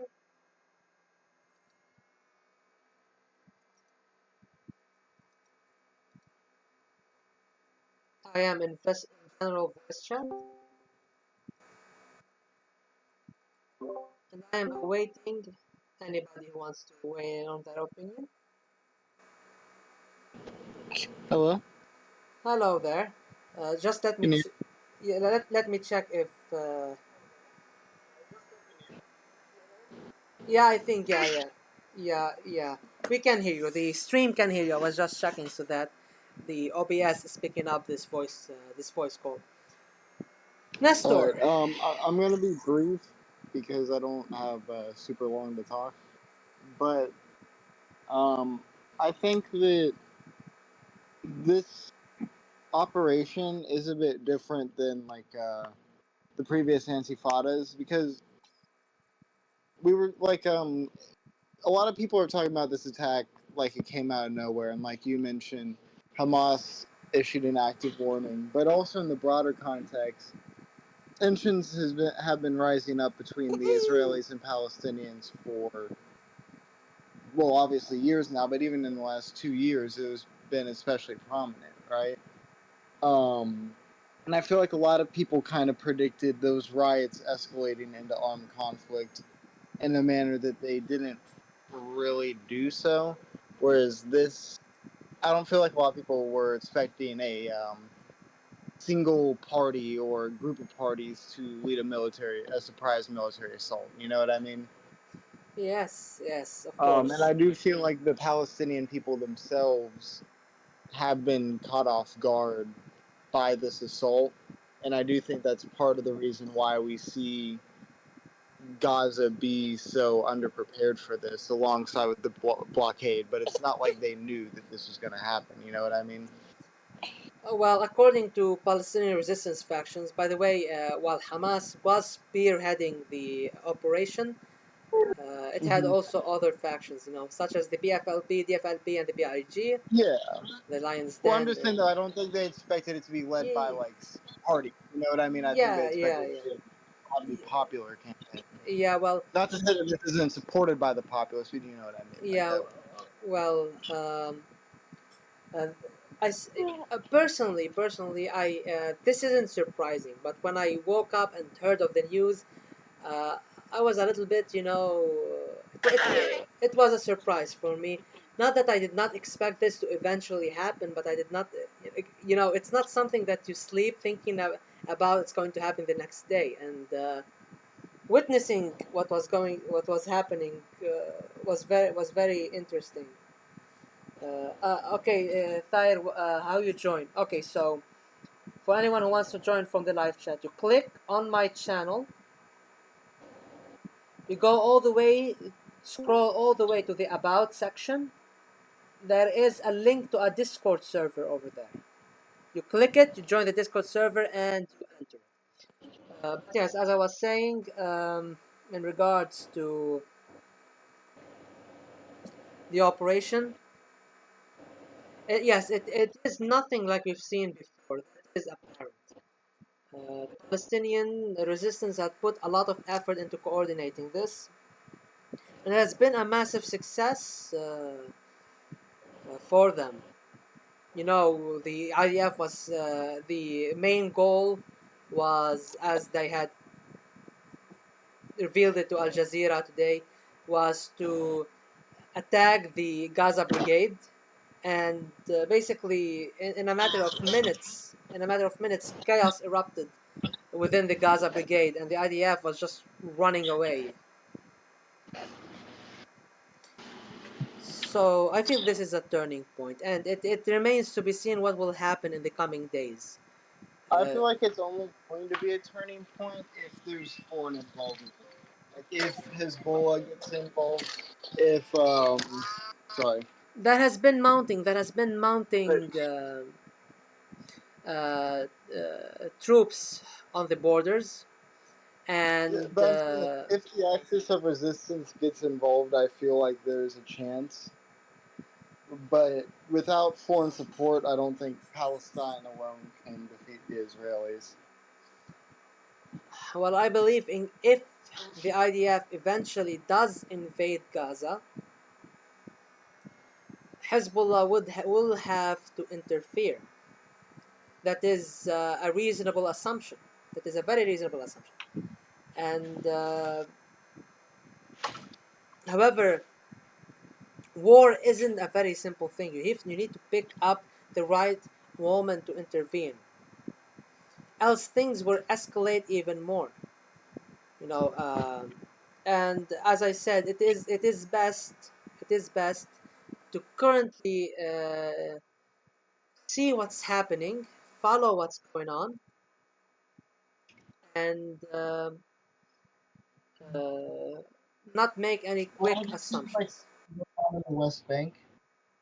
Oh, yes, I want to speak about this. The West Bank. It's a very important thing. There are operations being carried out by the resistance in the West Bank. However, they are being obscured by the Israeli media. Just so you know. Uh, Well, Uh, and that's because they're trying to portray this as Israel versus Hamas, but because Hamas has a limited presence in the West Bank, they can't do that. it's mostly been the PFLP. And excuse me, Nestor, but I whom? have to go anyway. Have a Yeah, great night. take care, my friend. Take care. Well, my friend Barhum, how are you? Hello, how are you? I'm fine. I'm glad to hear. Between the two of us, you're the more of the intellectual kind. Of course, Oh, yeah. you've read more about the Arab history more than I did. Of course, you did recommend me a lot of books that I did go through. Lovely stuff. It's fine. It's just I think I simped way too much for you in the chat on the YouTube. it's a, it's all right, my friend. It's all right. So, what do you want to weigh in on this conversation? I actually just came to talk. We never talk. Um, But I know about this conflict, so I can it's talk. I think I told you I kept like basically on the minute, and I actually send you stuff also about all the Yes, you clashes. do. Yes, you do. You do send me news. And about us not talking, unfortunately, our friend here lives on the other side of the world than I do. So Sadly, scheduling is very hard. Scheduling is very hard to have a conversation. When you're yes. busy, I'm sleep. When you're free, I'm sleeping. When I'm free, you're busy. It's that kind of problems. Um, Yeah. Although right now I think it's like 6 a.m. for you or more it is or almost less. 4. It is almost 4 a.m. for me, and I am ready to stay until the sunrise if need be. Oh, okay. I guess I don't know. I should I talk about the recent events? I hope also the viewers are enjoying my presence. I'm pretty sure will enjoy you waiting in on the subject. Go on then. Give me. Well, what do you want to say? Oh, I sound way too weird. Anyway, this entire thing, I noticed a lot of Western media articles are not really talking at all about the cause of the prisoners in Israeli jails. Which is actually something that I'm pretty sure you've heard also. For example, the press releases of Hamas and Yes, very much so. everyone. They, Yes, they they talk a lot about it, not just a little bit. I believe it. Meanwhile, in the Western media, I look at the Western media. They never even mention it. No one here knows, even though it's such a very critical part of what's currently happening, the operation and the battle. Yes. Um, what's going on? I think the main I believe that part of this operation was to conduct a prisoner swap to release all political prisoners inside Israeli uh, prisons being mistreated by Israel. all Palestinian prisoners, which by the way, there's around 7,000. Many of those 7,000 are under the age of 18.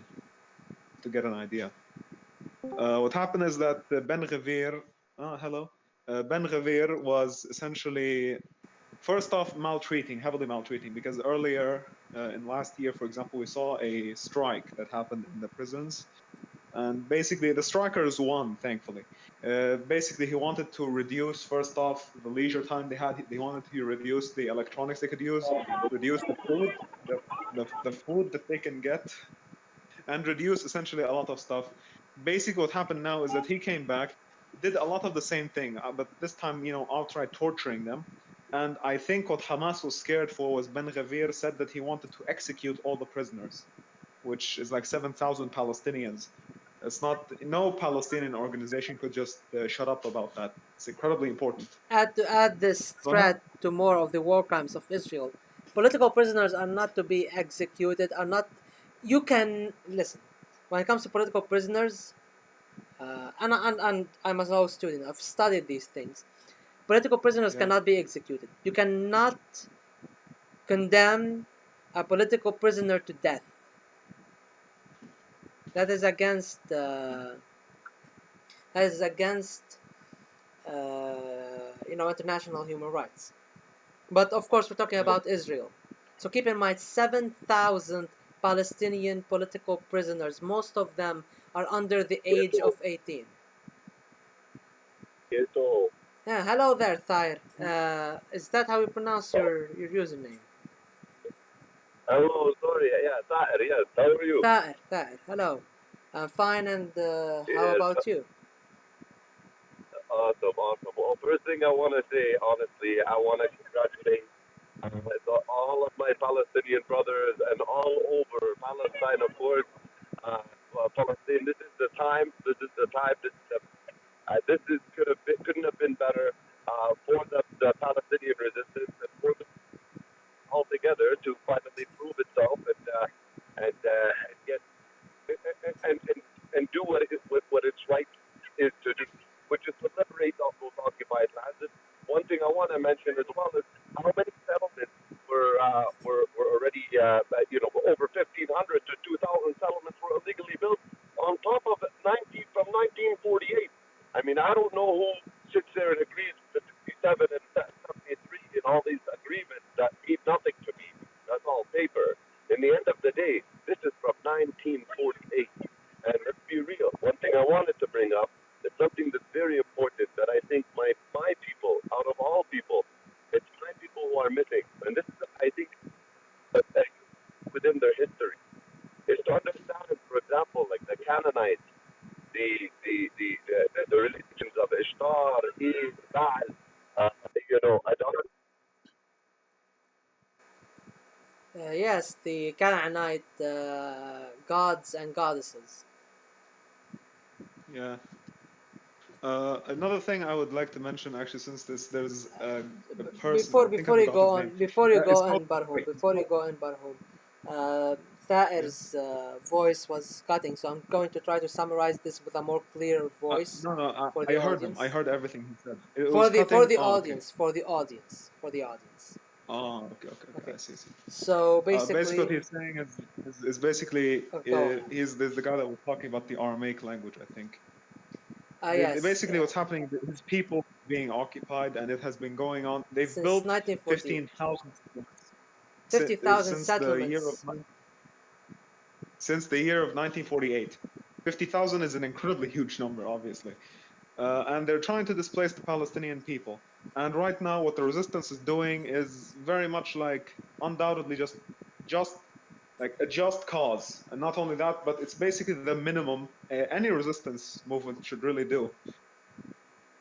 And it's a good cause, basically. They're fighting for their own freedom. They're fighting for their own lives and right to exist.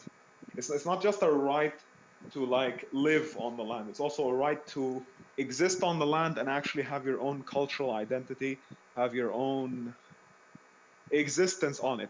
Because otherwise, what the Israelis don't necessarily want to get rid of the Palestinians as a people entirely, like every single individual. They want to get rid of most of them and make a Jewish majority, obviously. That being said, if you have a Palestinian society that's destroyed and a Palestinian people that do not know their heritage, and a Palestinian people that are basically divorced from their land and everything, that would also equally basically help the Zionist project just as much as actually killing them would. So our friend here is trying to remind basically, Palestinian history. It extends all the way back to the Canaanites and the Phoenicians, the Canaaniyin and the Phoenicians. It's not just now. Palestine was not just created in 1917, and it's not something that was created in the conflict. It's something that has very ancient, deep roots. Yes, And he this uses. is actually a very nefarious lie propagated by ignorant people. Palestinians did not Yeah. come out of nowhere. It's not Arabs that came and to Jewish areas that were, 2,000 years ago. No, no, no, no, no, no, no, no. These people already existed there. As I said before, you had the Canaanite tribes, you had Jewish tribes there, Semitic tribes in the region.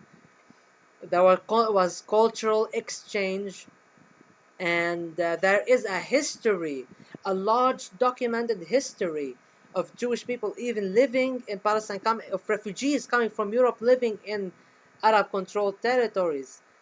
Uh, so this is not the Palestinians didn't just one day exist because the Arabs wanted them to, because the Arabs couldn't house them everywhere. Another one of these very shitty arguments, mind you, is that there are like a bunch of Arab countries. Why can't we have a single Jewish state? Because you are not, because it's not about the Arabs are stingy with their land. Why can't you just repopulate these people? It's because you are building a settler colonial state on top of the skulls of innocent people. You are massacring people, oppressing people, building an imperialist, ambitionist piece of bullshit on the geopolitical map that has bombed nearby countries, was always the first to provoke, was always the first to attack and invade. I think this is actually very important to note about the 1948 war, since you talked about it. Many Yes. people see it as basically the Jewish state was proclaimed as per the partition plan, and then afterwards the like barbaric, at least that's the way they see it, barbaric Arab states attacked. However, I would first off like to shine a bit of spotlight on this from the Zionist narrative itself.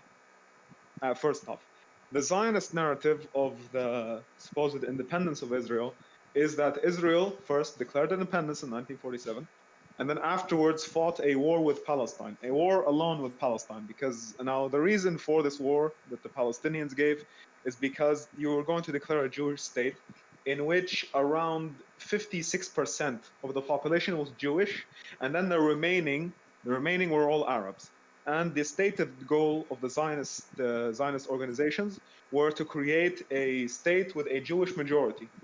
And they were basically given their own state by the partition plan. So basically, you had like thousands of Palestinians in the areas that were designated to the Jewish state. They were going to get kicked out. And in comparison, the Jews that lived in the Palestinian partitioned areas numbered around 1% of the population. The rest, 99%, were all like When you Arabs. say Jews, Or you're most. meaning European Jews, right? I mean the Zionists that settled. Settlers, not Arab Jews or Palestinian Jews. I mean, no, no. Listen, the Mizrahi did not really. They did. It's just they fled to Israel after it was created from the other Arab countries. Yeah, no, I understand, but there was already a Syrian No, there was. It just actually Jewish Syrian community. Syrian Jews did not actually leave for Israel. Most of them, I if want you to know. butt in real quick. Most of the Jews in Israel during the Ottoman Empire were actually Sephardic Jews that fled Spanish and Portuguese persecution. Listen, what I'm trying to say is the part. Yeah, Yeah. sorry. Go on. The partition plan basically designated a Jewish and a Palestinian state in the 1947. There were basically, they wanted a Jewish majority in the Jewish state. The Palestinian state already had a natural majority to begin with, for example. So my point is, the Palestinians that made up around more than, again, like 44% of the Jewish of the people that actually made up the Jewish state that was designated by the partition plan were basically going to get kicked out. So what happened is that the Palestinians were angry and they did not accept this, so they attacked, which is how the first phase, if you want, of Israel's independence, as they call it anyway, was proclaimed. The thing is, they did not win mostly because their resources were very, very drained at that point. First off, there was the World War II. which itself brought a lot of limited supplies. Second off was beforehand there was the Great Arab Revolt in Palestine, or the Great Palestinian Revolt, which did 1936. from 1936 to 1939, which drained a huge amount of the resources and drained the spirits and the morale, sadly, of the Palestinian people. It was also very close to succeeding, but that's a different thing. What happened is that Israel, they fought each other. The Zionist militias like the Haganah and the Lehi won, sadly. What happened afterwards is then the Arab states attacked. From the Arab side of the story, why did the Arab states attack? In my opinion, they should not have waited this much, but still. They attacked because the Israelis basically started advancing into territories that were allotted to the Palestinian state as per the partition plan. They started advancing into those territories, trying to take them over. They basically immediately, it was very obvious from the start that they wanted to just take all the territory anyway and just kick the Palestinians and kill them. So the Arab states, due to very mass popular protests in all of them, basically were the colonial regimes themselves did not actually care to help the Palestinian people, but they basically felt forced to do it. Because if they did not, they would basically have faced massive revolts at home. So that's actually how the Arabs declared war, because many people think that the war was imposed on Israel. It was not. If anything, the war was imposed on the Arab states and the Arabs. Sorry for the long diatribe. No, that's good. We needed that. We needed that. I do feel like the Arab Revolt is a piece of context that gets kind of left out when talking about the establishment of Israel, because they make it seem like, you know, Jews start moving in and then And the they're Arabs just just got fascist. busy. Yeah. Yeah, exactly. Well, and then like the Jews declare a state.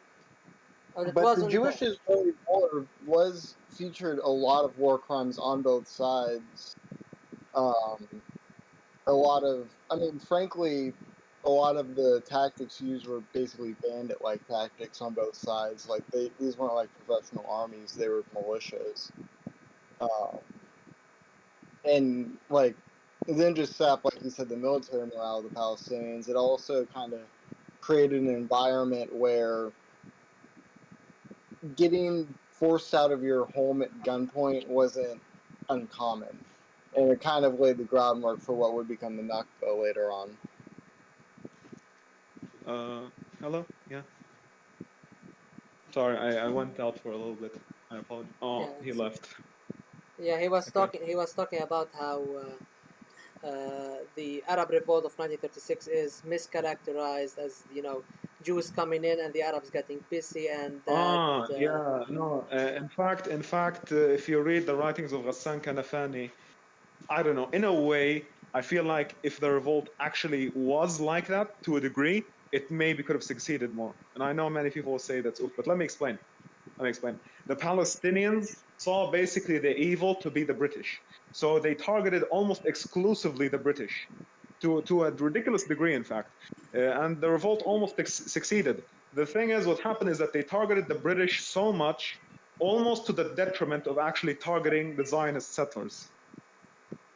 And that's one of the reasons that Ghassan, although not the only reason, obviously another reason was heavy infighting, because a lot of the leaders were Palestinian feudal families. They owned a lot of land, and Palestinian Arab families in general, even Badr here knows that, are like very dynastic and hold a lot of they care a lot about honor, and they care a lot about especially land and about fellow extended family members. So when they started fighting each other, I think the fighting mainly started in 1938. That's when it basically went downhill, and there was no real salvaging it.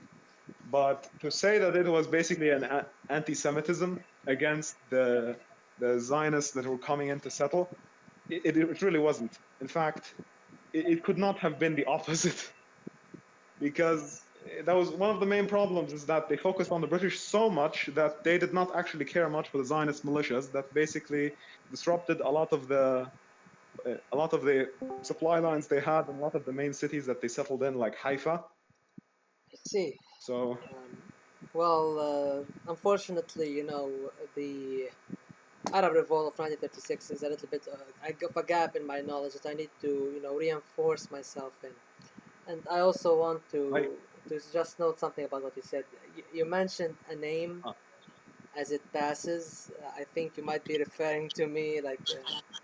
It's a common oh mistake. It's a common mistake. They no see no the no bad, the sorry no R, and imagine it's I the. meant I meant no. I said Anna. I mentioned Ghassan Kanafani, and yeah, your name is Bad R boy. I just call you Badr. Yeah, by accident. Yeah, a Uh, lot of people do it by accident, but so that people no, I understand. don't think it's my actual name or something and start Okay, calling me that. Just wanted to get to make it I'm clear. sorry.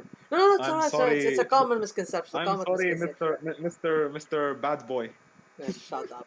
Shut up. Anyway, Hey, back to the conversation. I'm Back to the conversation.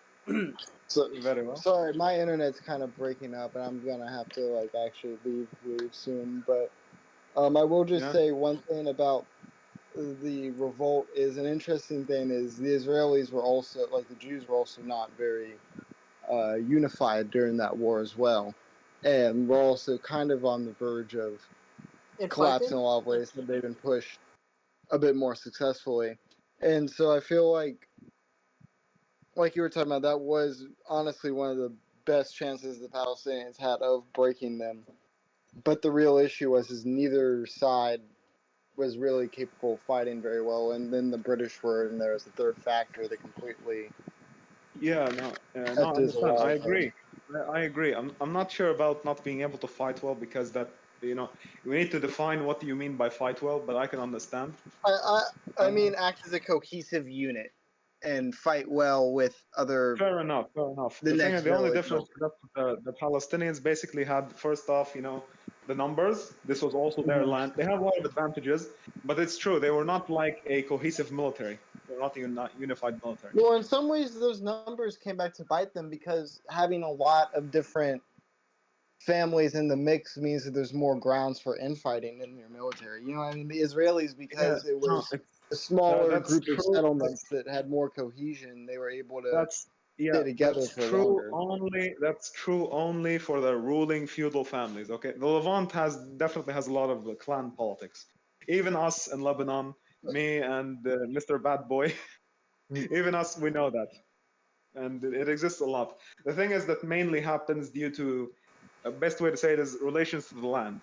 All the time, especially like landed people in your family, and When especially you're like dealing with family ownership. basically feudal armies like that, though, the fact that like the ruling family's beef is like their politics becomes way more important. Like nowadays, like the primary fighters of like Hamas and the KLFP and the Uh, PIJ are not being backed by some feudal strongman that controls an olive orchard somewhere. You know Well, what I mean? I'll tell you this. I'll tell you this. What you're saying is true. However, clan politics they're not exactly erased. They're still part of Palestine. In Fatah, in Fatah. There's a reason a lot of the there's a reason a lot of the people that are elected come from very specific. Best Hmm. way to say it is clans. All of the time, Yeah. these are people that. Although the thing is, as of right now, Hmm. clan families and clan-based structures are much less important due to the resistance and due to the social organization that they lived on basically is destroyed now. Everything that remains is just remnants in the mind of like the popular populace, the people. I mean, Hmm. sorry if I'm talking too much. No, you're good, but. Well, I mean, and you're right that clans definitely do play an important part in that. It's just that you Uh, don't necessarily see the same level of interclan. Like, you still see that in that's Somalia, true. for That's true. example. No, that's true because the difference I would say is that Zionists definitely had more ideological infighting. In comparison, the Palestinians did not. There was basically no ideology to a lot of the infighting they had. Hmm. It's Well, there was very little ideology present in general, frankly, before. Like, especially when we could talk about people in the actual positions of I mean, leadership. there was ideology. It's just it very much was like very basic like anti-resistance to colonialism. That was very common. Mhm. You don't. There was no real cohesive entity. It was just very specifically people could very obviously see the problems with the British colonialism in front of their eyes. So most people Mhm. were united based on that identity. Well, and Anyway, then you have, yeah, but when it comes to like the modern war, I do think that what's going on now, the fact that like Iran and Saudi are in talks, and oh that yeah, like you're talking, yeah, I can talk about that actually. You mean the normalization of relations between Iran and Saudi Arabia? well, no, I don't just mean that. I'm talking about specifically in relation to what's going Israel? on right now in Palestine and Mm. Israeli aggression.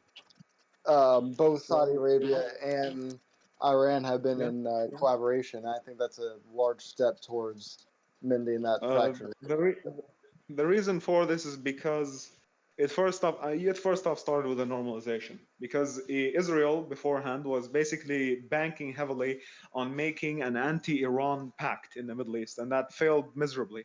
The reason why it failed is I don't know what to attribute it to, but it's most likely the Chinese intervention in the region. The Chinese they have a lot of good relations with Iran, very very good relations, in fact, as of right now. What happens is that they also have good relations with the Saudi Gulf countries, the Saudi Arabia and the Gulf countries. The Chinese have no actual interest in actually like making both fight each other. On top of that, from a friend, I had heard that a lot of the American equipment that is given to the Saudis, for example, displays a lot of best way to say is basically the radars sometimes malfunction and say that troops are attacking. And this happens a lot, actually, to the point where the equipment itself many times malfunctions and they think an Iranian attack is coming, even though nothing is actually coming. And also, America's influence is infamous, sorry, for placing a lot of tracker equipment and spyware in the military equipment that they send to other countries. One Of thing to course, mention the US about itself. this, one thing to mention about this as well is there is a deterioration in relationship in the relations between the USA and the KSA. Oh, yeah, that's true. So that also did contribute on some level for the Saudi Arabia normalizing relations with Iran. Yeah. The main reason, however, it's not long Yeah, ago. I the think in gap. 2021, for example, Canada had cut off relations with the KSA. Oh, he left. Canada had cut off relations with the KSA. What happens is that the Americans and the Canadians, for example, they support an opposition in Saudi Arabia. It's a liberal opposition. Some kind-hearted and some good-natured, like Arab nationalists and communists, are in that. But sadly, it's not really that much, and it's mostly a liberal opposition. The liberal opposition wants to entrench itself more with the West. Meanwhile, the Saudi monarchy, as of right now, does not really have, best way to say it is, it's integrated into the global market. However, it does not have a Western character. So a lot of the time, they still definitely have to fall in line with a lot of Arab popular demand, for better or worse. Even though when it comes to like actually ruling the country, they don't need to give a shit. However, because they want to actually be a power in the region to a degree, back in the day, they were not. The main power in the Arab world was Egypt. It was Egypt and maybe Iraq. Turkey was mostly isolationist, except for the couple of times they decided to dick around with Syria. Try to invade That's a Syria. different. Yeah, yeah. Tried to invade Syria for very stupid reasons. Apparently, they were just scared that the what's it called, the Minister of Security, I think, Afif al-Bizri, was a communist, and this obviously because they elected such a radical. Afif al-Bizri was a communist that was, by the way, not actually affiliated with the Syrian Communist Party at all. It's just maybe the guy just said, "Oh yeah, the Soviet Union system is fine, or it's not too bad." Maybe he said something like that, and they were like, "Oh yeah, this guy's a radical. We need to kill him." It's so fucking hilarious. What I'm trying to say is pathetic reason, but they still used it. And then Jamal Abdel Nasser sent a lot of troops to basically safeguard the Syrian border, and the Turks did not invade from there. Anyway, back to the point. The KSA, as of right now, wants to be a major power, or a regional power anyway, in the region. So naturally, they cannot exactly just go along with the Western plan. They still have a basis to a point, even though they're a reactionary monarchy, they still have a basis in popular Arab demands. And one of those is obviously Palestine. The difference being is that obviously the concessions and the actual plays, I know it's a bad word to use, that Saudi Arabia will actually do will be way more conciliatory and moderate than any actual Arab situation would demand, I would say. Although the good thing is, as of when the conflict started, they released a statement saying basically that the Israelis have taken Palestinian homes, and this entire thing is the fault of Israel for not allowing the Palestinians to live or give them their basic right or give them a state or give them anything. And And the road to sadly, even normalization is stopped. yeah, sadly, and No, no, not sadly, sadly. even though Not that no, no, should no, not sad. Not sadly. It's good thing that Saudi Arabia is no longer planning on normalizing with Israel. I wanted to continue something. Oh, Sorry. excuse me. Go on. Sadly, this type of statement should be normal for Arab countries, is what I'm trying to say. Ah, yes. But We due shouldn't be to surprised and applauding the monarchs of Saudi Arabia for doing something that is the very fucking bare minimum. yeah, but sadly, countries such as Egypt and Jordan and Morocco and the United Arab Emirates have, at this point, sadly given up on the Palestinian cause. The people of those countries have not, obviously. The Especially Egyptian Bahrain. people still, yeah, no, Bahrain has not normalized. Wait, yes, Bahrain did normalize with Israel. Oh fuck! I didn't know. I believe Qatar and Kuwait are the only Gulf countries that did not normalize. That's good at least. Anyway, most Arab countries till this day still have not really normalized either. I But mean, some listen. major ones still have. I Yes. mean, listen. If we're going to count down the countries that didn't normalize, we'd get Saudi Arabia, Yemen, Iraq, Kuwait, Qatar, No, no, no. Syria, Lebanon, It's a, I would say it is more useful to count Syria, what countries did Tunis. normalize because then the list would be shorter. Okay, let's count this. Did the Morocco normalize? Okay. Egypt, We have Jordan. okay. We have Egypt, Jordan, Mauritania, Morocco. Where Mauritania? Yeah, Mauritania normalized in the late 90s. They still haven't broke off relations, even though they're kind of cold. It was one of the Oh, reasons the Knights of Change of Mauritania tried to coup Muawiyah Wiltaya. I didn't actually know that. It's Yes, kind of I disappointing. was nerding for a period of time. I was such a nerd for Mauritania, reading about a lot of things about it, about the Mhm. culture there and about the history and whatnot. That's actually good because it's a fairly obscure Arab It is, country. yes, it is a fairly obscure country, and the books that I found about it from the Arab Unity Research Center was from the mid 90s actually, before the normalization with Israel. So I couldn't really read about the normalization with Israel and the process and what happened there from these books, sadly. But yes, Mauritania did normalize with Israel. So you have Egypt, Jordan, Mauritania, Morocco, recently, Sudan. These are the countries No, in. no. Yeah, Sudan did normalize with Sud- Israel. Sudan did I normalize. thought I thought Sudan was very close to normalization. However, they like rejected it No, last no, no. minute. I pretty much believe they did normalize with it. Well, quick Google search, man. Google search. Here we go. Here we go. All right. Did Sudan normalize with Israel? Let's see. Israel-Sudan Normalization Agreement is an agreement that took place on October 23rd, 2020, whereby Israel and Sudan agreed that they will normalize relations. It did happen. Actually, let This me is stop very. first. What Arab countries normalize with Israel? Let's see. Arab-Israeli normalization, this entire Wikipedia page. Hmm. Let's see.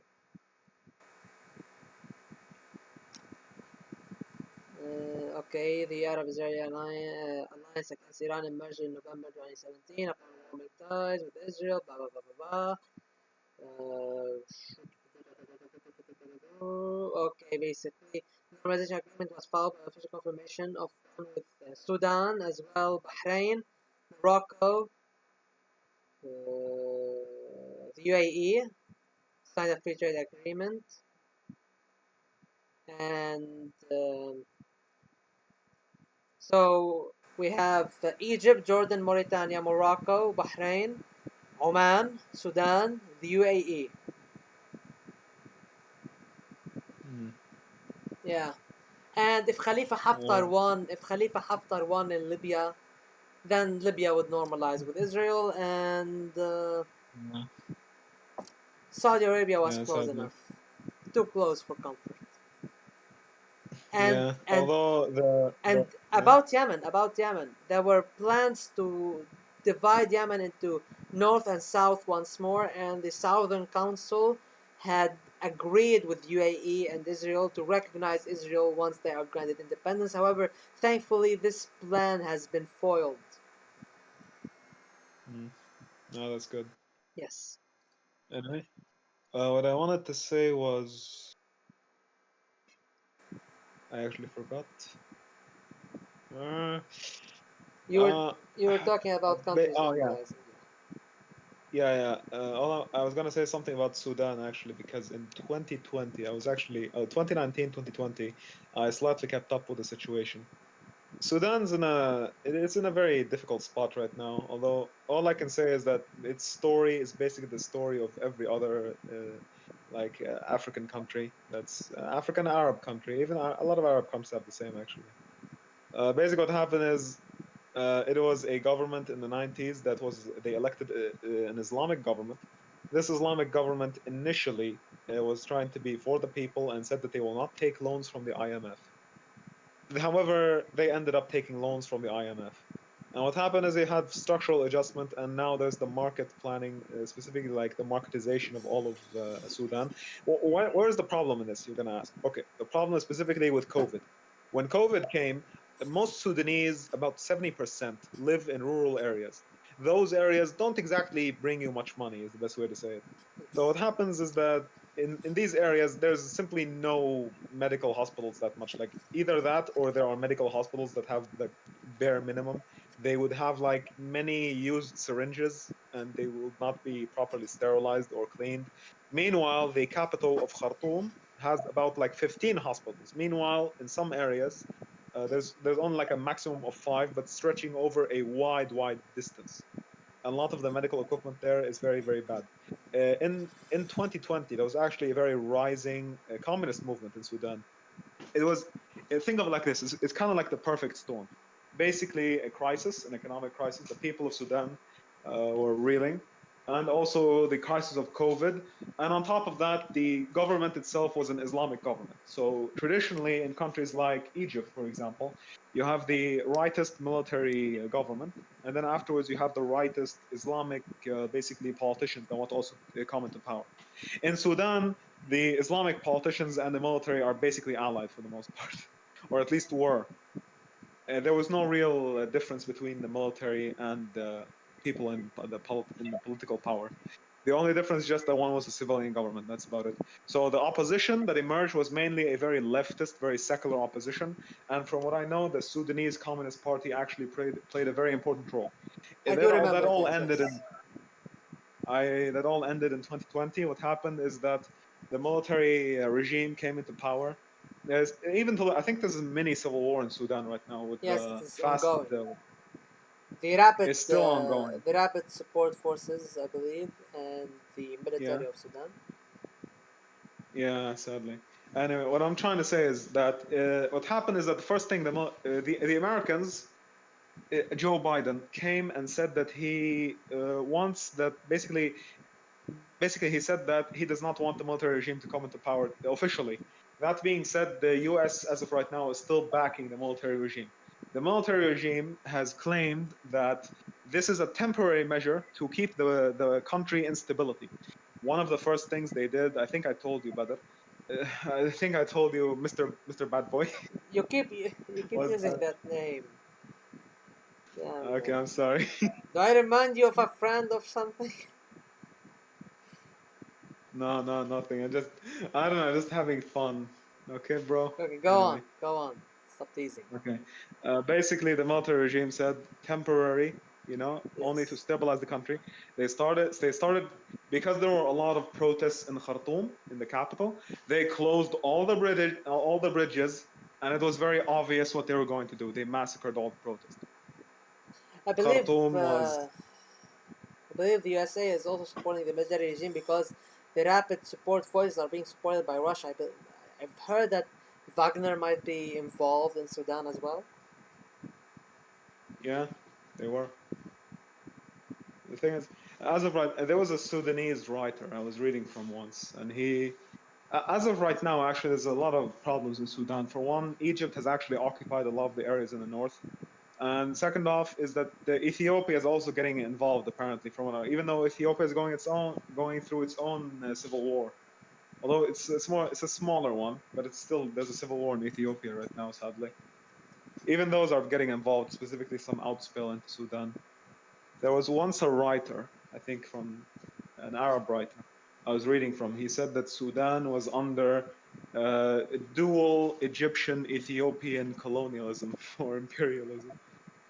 All I'm going to say is, with the events that are currently taking place, I don't doubt him. It's kind of not entirely wrong, considering how much influence. First off, the Renaissance Dam that Ethiopia, which is itself menacing Sudan because they did not get the permission of Sudan, for example, to build that, and it basically cuts off the Nile River from Sudan and Egypt, obviously both of those countries. But Sudan is way more effective because Sudan is a much poorer country, and the Nile is one of the main sources of life that they have. So it's very, very disappointing. I probably should not. I've gotten into something a very No, huge no, no, no, tangent no, in no, this. no. This is actually also very important to talk about. It is good to talk about these things, even though they're not the main topic of conversation. It's a tangent. It's okay.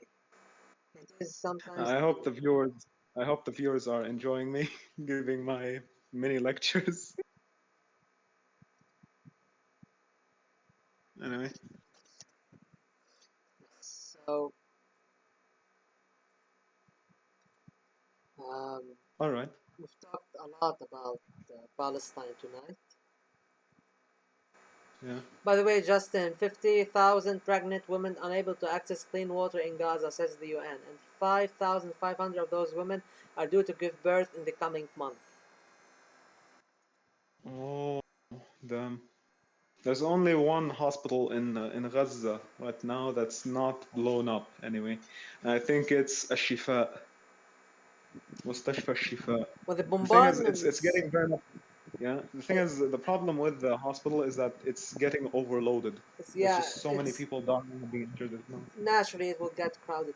By the way, did you know that in Gaza right now, people, when the bombardment started, went to the safest place they could imagine, the UN safe zones, and those were the first to be bombed.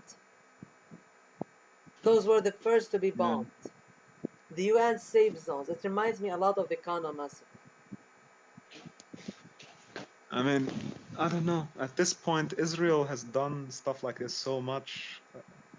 Are we even surprised? I don't know. It's depressing. I mean, to us, it isn't. It's typical Zionist behavior. To us, we have already did this song and dance before. We've already went through this a billion times already. We already heard about this happening. Unfortunately, the people of the world somehow remain blind and deaf to a lot of the things that are going on. Some of them, waving uh, flags in the wrong direction. Some of them calling for more violence. Some of them calling for more death. I don't believe the Palestinians want any of that. The Palestinians want to be free on their own lands. No, they're Mm. not genocidal maniacs who want to go out there and kill and murder for the sake of it. They just want Mm. to live in dignity, and they have been pushed into a corner, and that's them lashing out. You cannot push somebody in the corner and then expect them not to lash out. So this again, this always turns around, and we reach the same conclusion that the violence inflicted upon Palestinians by Israel for the last 7 decades and a half has led to this very moment. This is not surprising. This is not some act of evil by the Palestinians just for the sake of it. This is a war. This is a battle.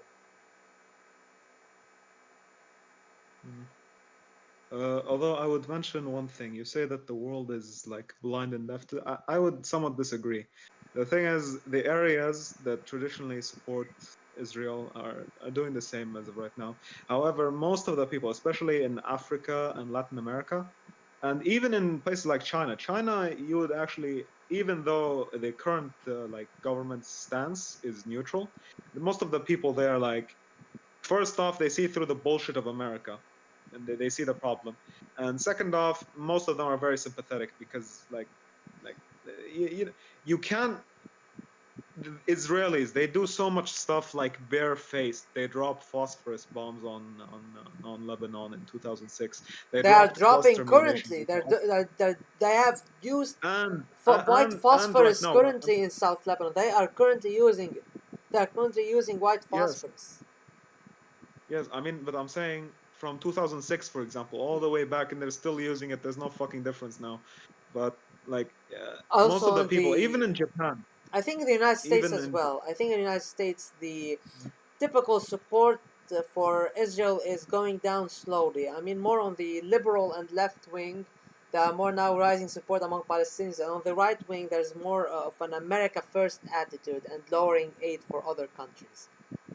So there is that. But when I say blind and deaf, I'm not talking about that. When I'm talking about how the average person just goes on at face value about the things, take reductionist takes off of Twitter, and then builds the entire view of the conflict and the entire view of the issues that are going on. And that is why I felt the need to make this stream. Well, it's practically now 2 streams, but I felt the need to make them because of what's going on. A simple, yeah, we stand with Palestine. That is fucking minimum. Anybody with a brain and some empathy would stand with the Palestinians, knowing what they went through and knowing what's going on right now. I really wanted to shed some light about this, about the history of the conflict in a more simplified manner, because a lot of people dislike the academic wording of things. I feel like it's throwing shade at. I said I'm more No, intellectual. I'm not throwing shade at you. I'm not throwing shade at you. But sometimes people make it more complicated than it needs to be when it's written down. And I want to I want you people to excuse me sometimes because I've used profanities. However, I've seen a lot of things. From learning about the history of the conflict, I've seen and heard a lot of things that hit me to my core, things that traumatized me. Personally, Yes. personally, I hear a loud bang in the distance, and I feel Israel is bombing us. One time, their jets flew right above my roof. It shook me to my core. It shook me to my core. And and this and this is nothing. This is absolutely nothing compared to the horror that's happening in Gaza. Okay, and seeing what's going on, I can't just say, yeah, V for victory, peace sign, we stand with Palestine. I mean, of course, I will make a community post later on saying that we stand with Palestine as well as the people of South Lebanon against the aggression of the Zionists, against Israeli aggression and war crimes, as well as I will link a lot of links for charities where you can donate to help Palestinians that are being bombarded right now and decimated, to help in any way, shape, or form ease the humanitarian crisis that Israel has created. I will do this, I but don't know. that's not enough. I don't know, my brother, because, for example, Israel said that any Egyptian convoys sending supplies into, as I told, sending supplies into Gaza will be destroyed. I think the same thing with humanitarian organizations. They won't allow them Who the anymore. fuck do they think they are? Just throwing They're, hissy fits left and right, saying, "Yeah, we'll bomb the humanitarians, we'll bomb the Egyptians, we'll bomb the Syrians, we're bombing the Lebanese, we'll bomb this and this." And I can't believe how somebody can, with a straight face, stand with Israel throwing this hissy fit, saying we will not let food, water, electricity, we will fucking bomb humanitarian aid, we will bomb NGOs, we will bomb the UN. Like, what kind of language is this? How is Israel is not even registered as a rock state? But then yeah. again, Yeah. and of Sorry, course, continue. you can join into the voice chat. Oh yeah. Oh yeah. If anyone wants to come VC with us, you're more than free to do so. If you're also enjoying. Yes, if there's any last thoughts, folks, you want to give in, it has been going on for almost 3 hours now. Yeah. I hope the viewers had fun. It seems like fun. I care less about fun and care more about getting, more acquainted with the history of the Yeah. struggle We definitely should get the message across. and It's yeah, just I think there are maybe bigger platforms than YouTube. Even on your YouTube channel is not small, but it's also not yeah, big. I am aware. I am aware. I'm trying my best here. There are a lot of many other No, platforms, and there are a lot of many other creators with a lot more following that are talking about this. But as a content creator with a platform and with a voice, I wanted for my viewers at the very least to be more aware of the situation, because I know I have a lot of foreign viewers from the West. For example, I need to paint the best, I need to paint a clear picture for them. And anyone coming across this stream, even if they are impolite about it, I try to be more calm in addressing these situations. I would like to say that when you talked about Israel bombing everything, thing is, this is not new at all. That Like that even is even true. if you go back, even if you go back in the 20th century, for example, let's say when Anwar al-Sadat asked them, in my opinion, that was a very much like a cop-out move. He basically asked them, okay, give us the eastern part of Suez, and we will make peace, basically normalize, as long as you give us the eastern part. And they rejected, which is actually what forced basically Anwar al-Sadat to go along with the crossing. And then eventually Israel got so scared of basically another Egyptian attack like that was very scary and very much like destroyed their armies and all their forts and everything in the eastern of Suez, that they did not want to risk it and instead just accepted giving all of Sinai, and then we give the normalization. Then they, yeah. Which was rather So stupid, because I, actually the liberation plan that was set by the military army in the days of Abdel Nasser was, the first phase is the crossing, the second phase is reaching the heart of Sinai, the third phase is reaching the border, and the fourth phase is jumping into Gaza yeah. and pushing into Although what I Palestine. would mention, Yeah, go on. the difference is just that basically Anwar al-Sadat, he wanted just the eastern part of Suez. This was pretty much very clear, He just especially wanted the because Suez if he, Canal. yeah, if he, for example, actually pushed entirely and did not, for example, wait his troops, like pushing and then afterwards we're gonna wait and then do that, because Anwar al-Sadat did a lot of what's it called, like fake pushes, basically like diddling with the enemy. Meanwhile, the main actual like deadly front that was being fought was basically on the Syrian border in the Julan. If they had pushed in tandem, they would easily have they probably would have entered Israel proper and entered Galilee and then entered, like actually occupied territories instead of having their own territories occupied and end in what was essentially like a compromise. It is what it is at this point. There is no need to ponder too much on what ifs. It is what it is. Obviously, We just need obviously, to, you know, uh, say this person did something bad, learn from this, And next time someone says something as fucking stupid as Anwar Sadat, we just save ourselves a time and shove a boot where the fucking sun doesn't shine. I think also since I'll just say it, both of us are Lebanese. Maybe I could give a bit of a briefer on what Israel did in Lebanon, even though you already talked about that with the Yeah, PLO go ahead. being. That would be good. Uh, That would be good. okay, officially, and I need to clarify. When I say officially, I mean like in a very, very official manner, to the point where it's probably reductionist. Israel has invaded Lebanon about 3 times. The official ones would be the Operation Litani, as they called it, which basically in 1978, 1978. Yeah. Then afterwards, the Ishtiyah in 1982. the And then invasion, finally, of course, yeah, this is also discounting like the many, many invasions that they also did in the 90s. skirmishes. Then Yeah, 2006. Skirmishes. Then there's also 2006. 2006 was for the most part a failure, but they were able to take the south of Ghajar, and I think they were able to take Kfar Shiva. I think is that's what they're fighting for right now. wait. Did they control Ghajar in 2006? I thought they took that in 67. No, no, no, No? no. Oh, I had my information wrong about that. Basically, what happened is okay. Listen, I'll explain. I think what happened is basically in '67 they probably did take it. What happened, however, is that after the '90s, Hezbollah was able to take all of Ghajar. Israel reoccupied it in 2006. Yeah, that seems more like it because I do remember quite well that in 67 most of these lands fell. These borderlands.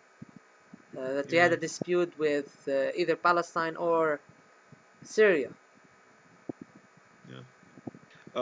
The way that Israel looked at Lebanon was always from an incredibly sectarian perspective. This is not mentioning, for example, in 2006. The way that Israel thought of Lebanon in 2006 was the way they said it, that they will only target the Hezbollah supporters. What did that in practice mean? In Target the practice, that Shia meant that they community. targeted Exactly, they targeted the Dahi. In fact, many political analysts in the West call it the Dahi doctrine, of basically just bombing your enemies into submission. And the thing is, you have to Targeting understand, they were basically, civilians. Intentionally targeting yes, civilians. civilian areas. Not only that, but very populated civilian areas. And the reason they did this was twofold. For one, sectarianism, because they wanted to show the Lebanese population that they are targeting only these areas, this sect. We will not, for example, hurt the Christians or the Sunnis or anything. Sectarian division was always and has always been an incredibly important part of Israel's policy in Lebanon. They're Because trying their best to split. the idea Yeah, of divide and conquer. coexistence in Lebanon threatens the very foundation of Zionism. Exactly.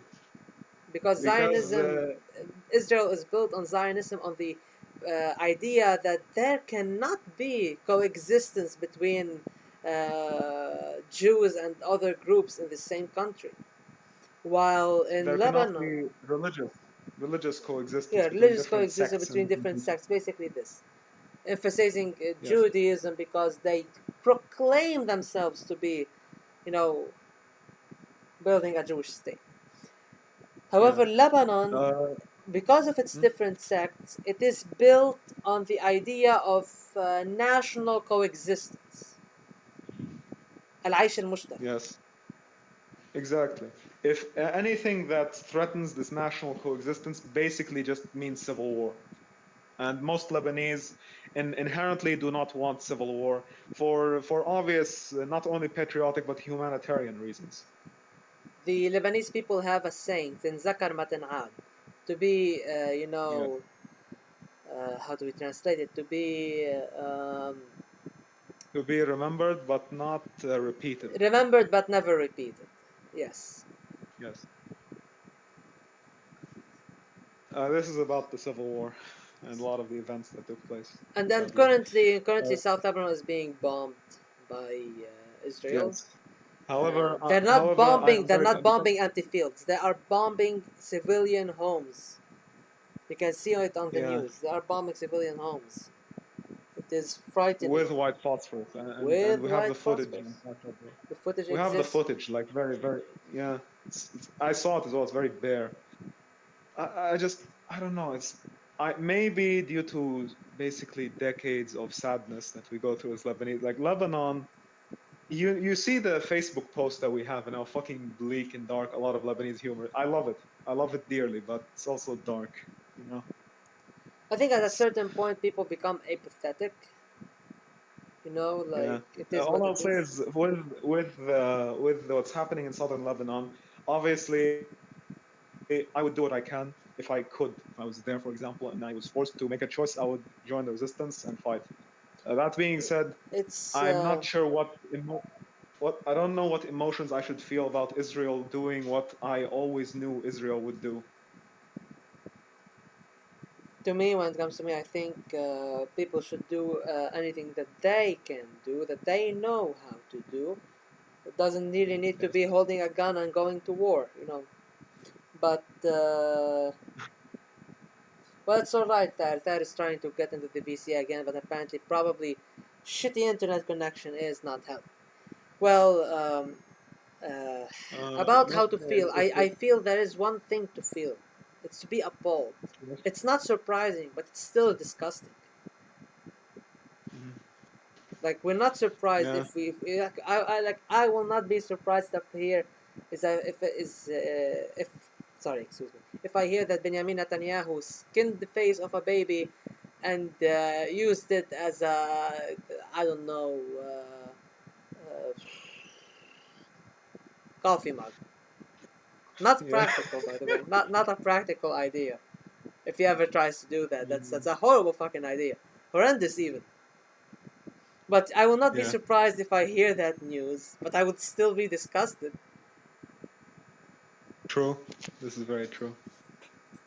I think I need to clarify something else, especially when I was talking about the Lebanese Israeli hostilities. I don't want to say relations. Relations implies that there was ever a relation. Yes, yes, yes. Yeah. The thing is, Actually, the there biggest was. problem that we Lebanon, by the way, was one of the countries that normalized with Israel in. no no no no. Yes, it was. Listen, Don't forget May no no no. 17th. The May We 17th. were close. We were close to normalizing, but we did not normalize. So, see what Okay. happened. The Lebanon. What happened was we did sign a peace treaty with Israel. Yes. However, the parliament rejected it. And Yes. without the parliament accepting it, it's not official. Therefore, technically, our leadership did normalize. Officially, it did not, and we work with the official because the United States back then wanted to force that agreement, but it fucking Yes. collapsed. It fucking collapsed, and I am glad it did. I am so glad it did.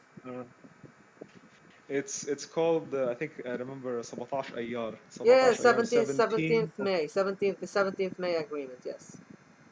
yes in 1983 it was headed by President Amin al-Jumail. I mean, The Ismail, president the brother of Bashir, the fascist yes war criminal. the, yes the parliament did not approve it, but on top of that there were also mass riots against it by basically all Lebanese sects. Oh yes, yes. There was It eventually collapsed because of the 6th February uprising. If I Yeah, remember correctly, the series of events. Yes. yeah. And personally, it's a point in our history that very much makes me feel pride that we did not accept tyranny in our country. Yes, That because being said, because that was being signed while the Israeli tanks were running rampant in Beirut. The thing is that yeah, unfortunately the Lebanese history curriculum does not teach that. Our Lebanese The Lebanese history curriculum ends in 1946 when when the last French soldier left Lebanon. That's it. And you did look in the yes, book and look like that. That's it. Like, didn't we kind of fucking skip something from 1946 till 2023? Like, we skipped a lot actually. there's 90 years between them, man. There's like 84 years. Yes, You sure? You, you, yeah, sadly, you sure that's the entire book? yeah. It was actually reading about Lebanese history that made me, my politics. I won't say it entirely, but progressive is the best way to say it. An Arab progressive. Okay, what I wanted to mention was that we had one president outside of Ismail, the two Ismail brothers, that was a full-on Zionist. In fact, I think I Oh told you my about god. Emil Iddi. Emile Eddy was no. Emile Eddy, yeah, in the days of the French. Emile Yeah, no. Eddy. His son Raymond Iddi was Raymond actually Eddy good. It was the was, I decent. don't Yeah, know. Raymond Eddy was the Yeah, decent Eddy. Yeah. His father was the. His father was yeah, the agent to the French. Yeah, I remember that. Raymond Iddi actually. Just so all of yours would know, the son Raymond Iddi called his father a French agent. Emil Iddi. Thad is talking about that we are all Syrians and that is our Yeah. However, on identity. top of being, I mean, listen, I agree with yeah, the idea that of pan-Syrianism. However, I like to go beyond that to pan-Arabism. yes. Let's go ahead. I want to say, yeah, I want to say is that Emil Iddi was described by many contemporaries during the time to have been more Zionist than Ben Gurion.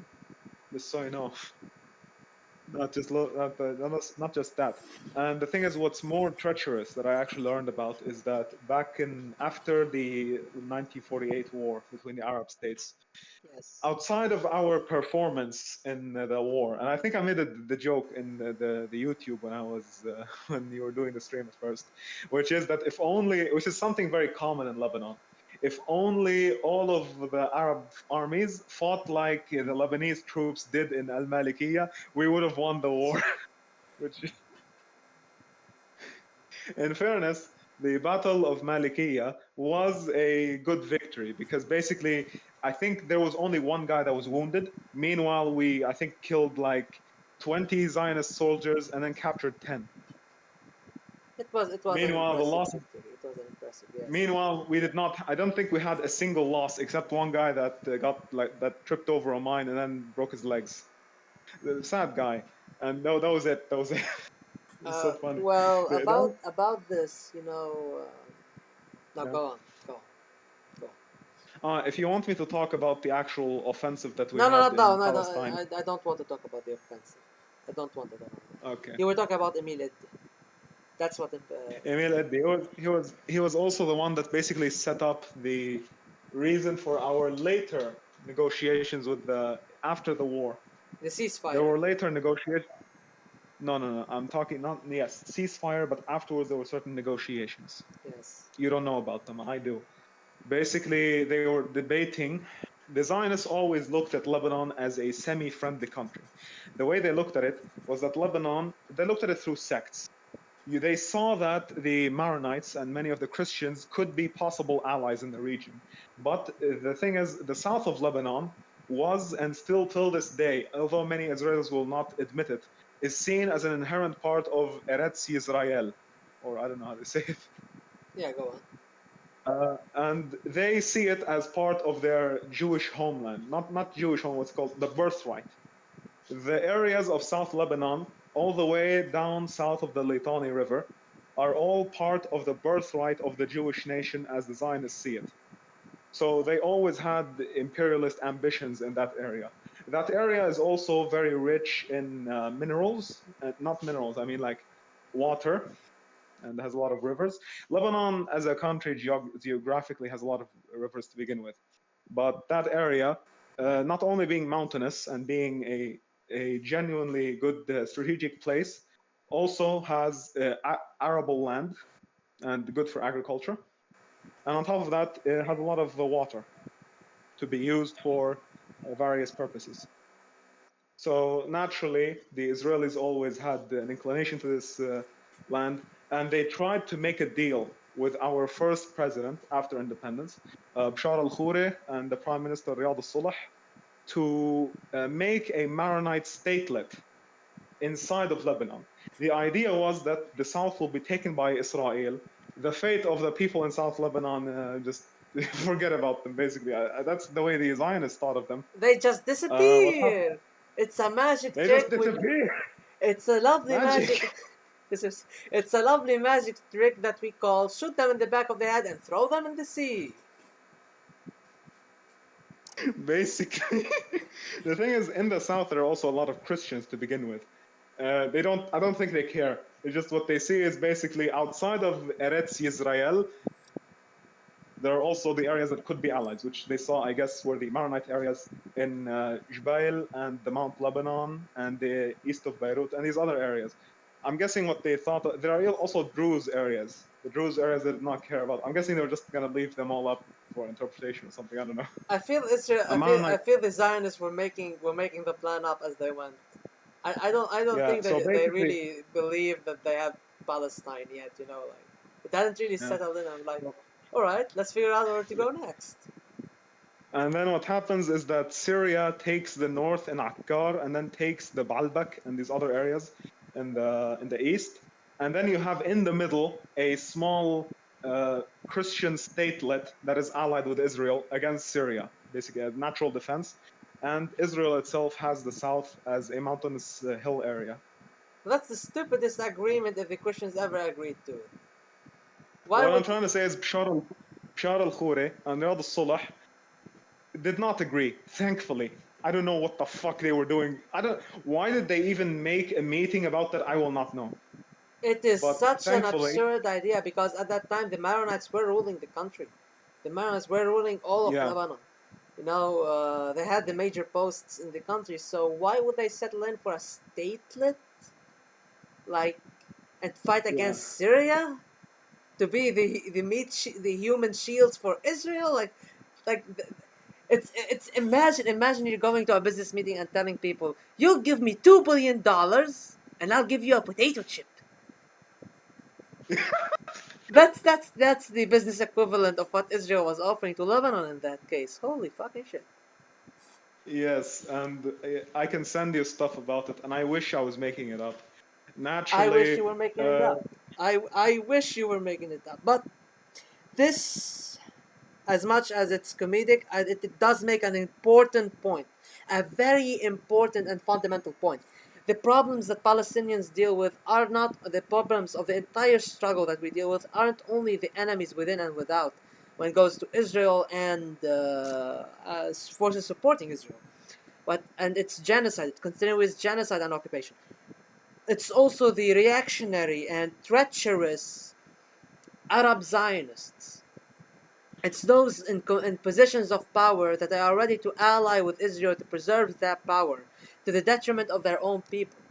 It's the people like Kamil Sham'oun, like Muhammad Anwar al-Sadat, like King Hussein of Jordan, like Muawiyah al-Taya of Mauritania, yeah, like Rifat there were a al-Assad, the lot of brother of Hafiz al-Assad, the uncle of Bashar. Like, holy shit, that guy was an odd guy. yeah. I was gonna mention there were a lot of very odd, let's say, Zionist plots during these early parts. Because the thing is, back then, uh, although there was a lot of sadly very low morale among Arabs in general and way too much treachery, the situation, despite everything, was very disadvantageous for the Zionists. Another plot that they had was actually to move all the Druze in Palestine to the Golan. No, I think no. Basically, they wanted all the Druze in Palestine to be moved to Syria, and they had a Damascene Jew talk with fucking Sultan al-Atrash. They had a guy talk with Sultan al-Atrash to try and arrange that.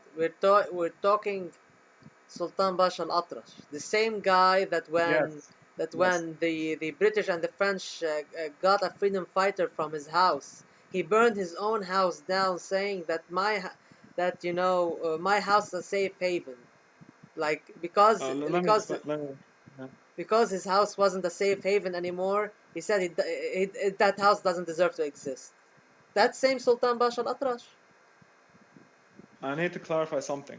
He did not accept. Basically, there was No, a no, person that I was mean, like offering. the idea of offering him that offer, knowing full well he will say, "Go fuck yourself," is quite idiotic. Not well. Two things. First off, the Yes. person who talked with him did not introduce himself as Jewish. for stuff, and not only was he Jewish, but also he was paid by Ben Gurion. So the thing is, Sultan Basha, I think, although he had maybe one fault, is that he was a very well-known, I wouldn't say anti-Semite, but more anti-Judean, as in he disliked Judaism as a religion. Oh boy. Anyway, what I'm trying to say is, okay, sorry, we'll leave it. Go, What go, I'm no, trying no, to no, say is, go on, go on, go on. what they What happened? did was basically offer him, we want to move all the Druze in Palestine from Palestine to Syria to keep them safe. Basically, what he was saying is that he was offering, okay, we want you to basically participate in giving political propaganda and to encourage them to go to Syria, because he himself was an incredibly popular figure among the Druze during the time. Naturally, he rejected, and the plot failed miserably on displacing and relocating all the Druze in Palestine to Syria. And I don't know where I don't know where they thought the plot would go, but it went nowhere. What other plots were there? There was also, oh yeah, I think you know about destroying the train tracks. There were train tracks in Palestine leading from Lebanon to Syria, and the Zionists destroyed those in an effort to isolate Palestine. I don't know what the effort was. I mean, there were still shepherds that can go across the border. I know, but the thing is, to make it less connected. Because otherwise, I would not understand why they had to destroy train tracks and they had to destroy roads that led out of Palestine. And I don't know. Yeah, no, that does make sense. That does make Another thing I would mention is they had a lot of recruitment of a lot of Arabs, sadly. One of them was actually a very, you don't know about him, but I do. Very patriotic Syrian, or a guy that had a patriotic reputation in Syria, Jamil Mardambaik. Yes. Jamil Mardambaik was the guy that established the what's it called, the Young Arab Society, مجتمع العربية الفتاة, I think. A lot, I forgot exactly. The young, the Yeah, young Arab movement. Wait, yeah, in uh, Paris. You know that there were two Arab Congress. the young Arab movement. Yes, it was one of the leading Yeah. factions in the fight against the Ottoman occupation. Yes, but that's the thing. What I'm trying to say is he basically made the two congresses in Paris, Yes. and then afterwards, when he came to Syria and became part of the Syrian Patriotic Bloc, حزب الكتلة الوطنية, he received a lot of influence and money from the Zionists, and also made what's it called, made roads basically to normalize Zionist thinking in Syria to a certain point.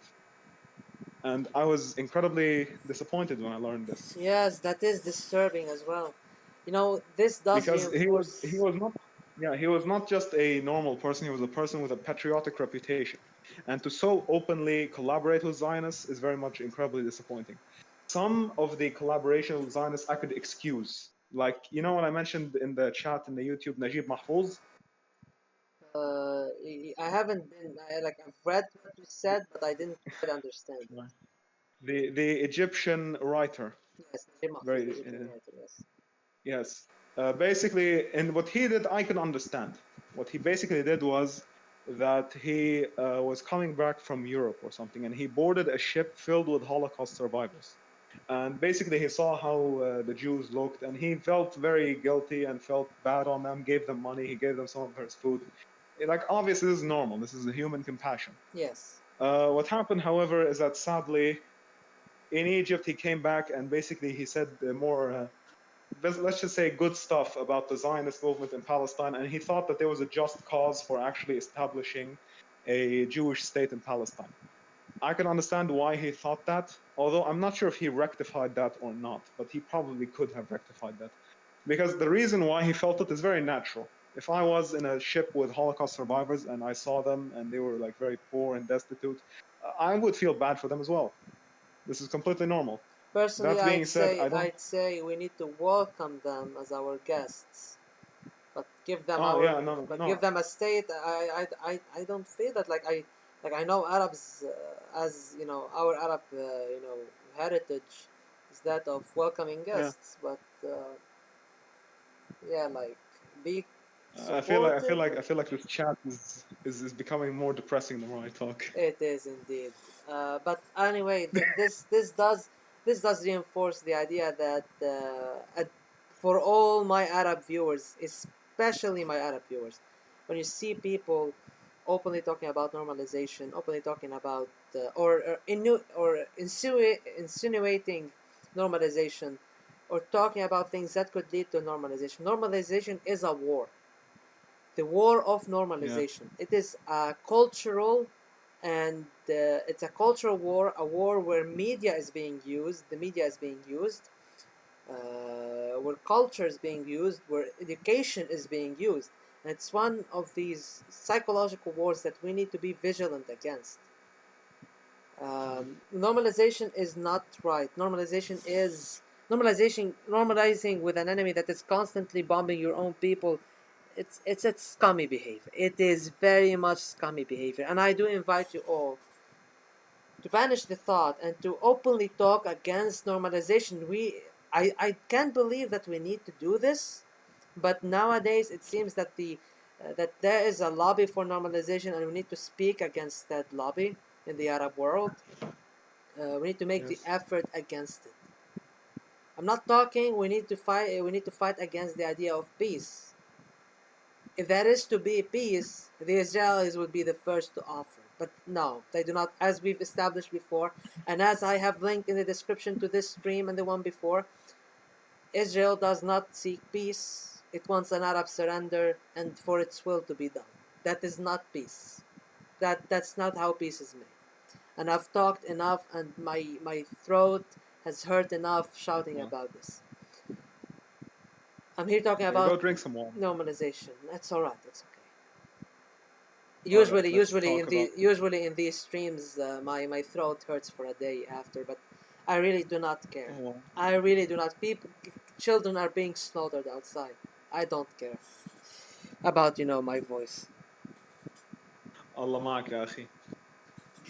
That being said, Anyway, it has gotten extremely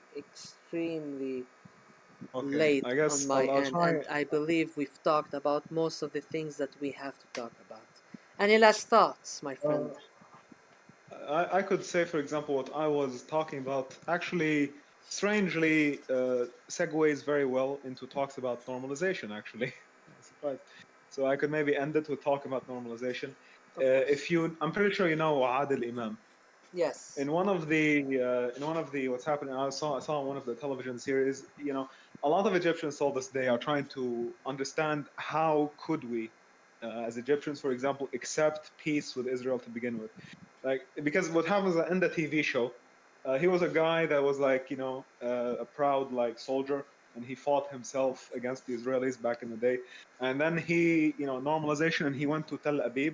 فرقة And ناجي what عطا happens الله. that he's You're talking about فرقة ناجي عطا الله, yes. yes, Yes, that was a and he's fantastic incredibly show. he's incredibly confused. How could we do this? And I No, think it this wasn't. It touches wasn't upon Adil Imam. It wasn't Adil Imam's character who was there. Adil yeah. Imam's It was character. not Okay, Adil. who was Yeah, confused. it was not. Basically, his character, the character that he was playing, the former officer who became a part of an attaché in the Egyptian embassy in Tel Aviv. The role he played, well, at face value, he was very much friendly with the Israelis, but in his heart, he knew that these guys are occupiers and whatnot. And the show is pretty funny because he then is screwed over by an Israeli bank and the Israeli security forces because it was in a celebration, in an Egyptian celebration at the embassy, and he's talking on the phone about how Egypt did this and that to Israel. So they want to punish him for saying that on TV in a phone call to a talk show when anyways, they freeze his assets. So he goes back to Egypt, forms his squad, goes back to Israel, robs the bank, and then escapes from country to country in the Arab world, giving money to the people before ending up in a hijacked plane, ending up in Somalia, giving all the money to the UN so they can give it to the Somalian people, and then coming back to Egypt without a single penny. He robbed the biggest bank in the Middle East and went back to Egypt without a single. It is a very funny show, a very exciting one, but also a very important one because it does tackle a lot of the issues that the Arab world was going through at the time. It does tackle them, and in a simple way, yes, but in a way that the average person that doesn't really think too much about the problems of the other world or care enough to check them would understand. Mixing entertainment with knowledge, and that is very important. I find that absolutely wonderful about the works of Adil Iman because he always has a Yes. social messages in his works. And by the way, he's They're not. the ambassador of good intentions at the UN. So Yeah, I understand.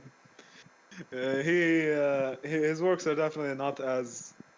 I don't want to sound like I'm an elitist, but sophisticated as say Ziad al-Rahbani in our own in Lebanon.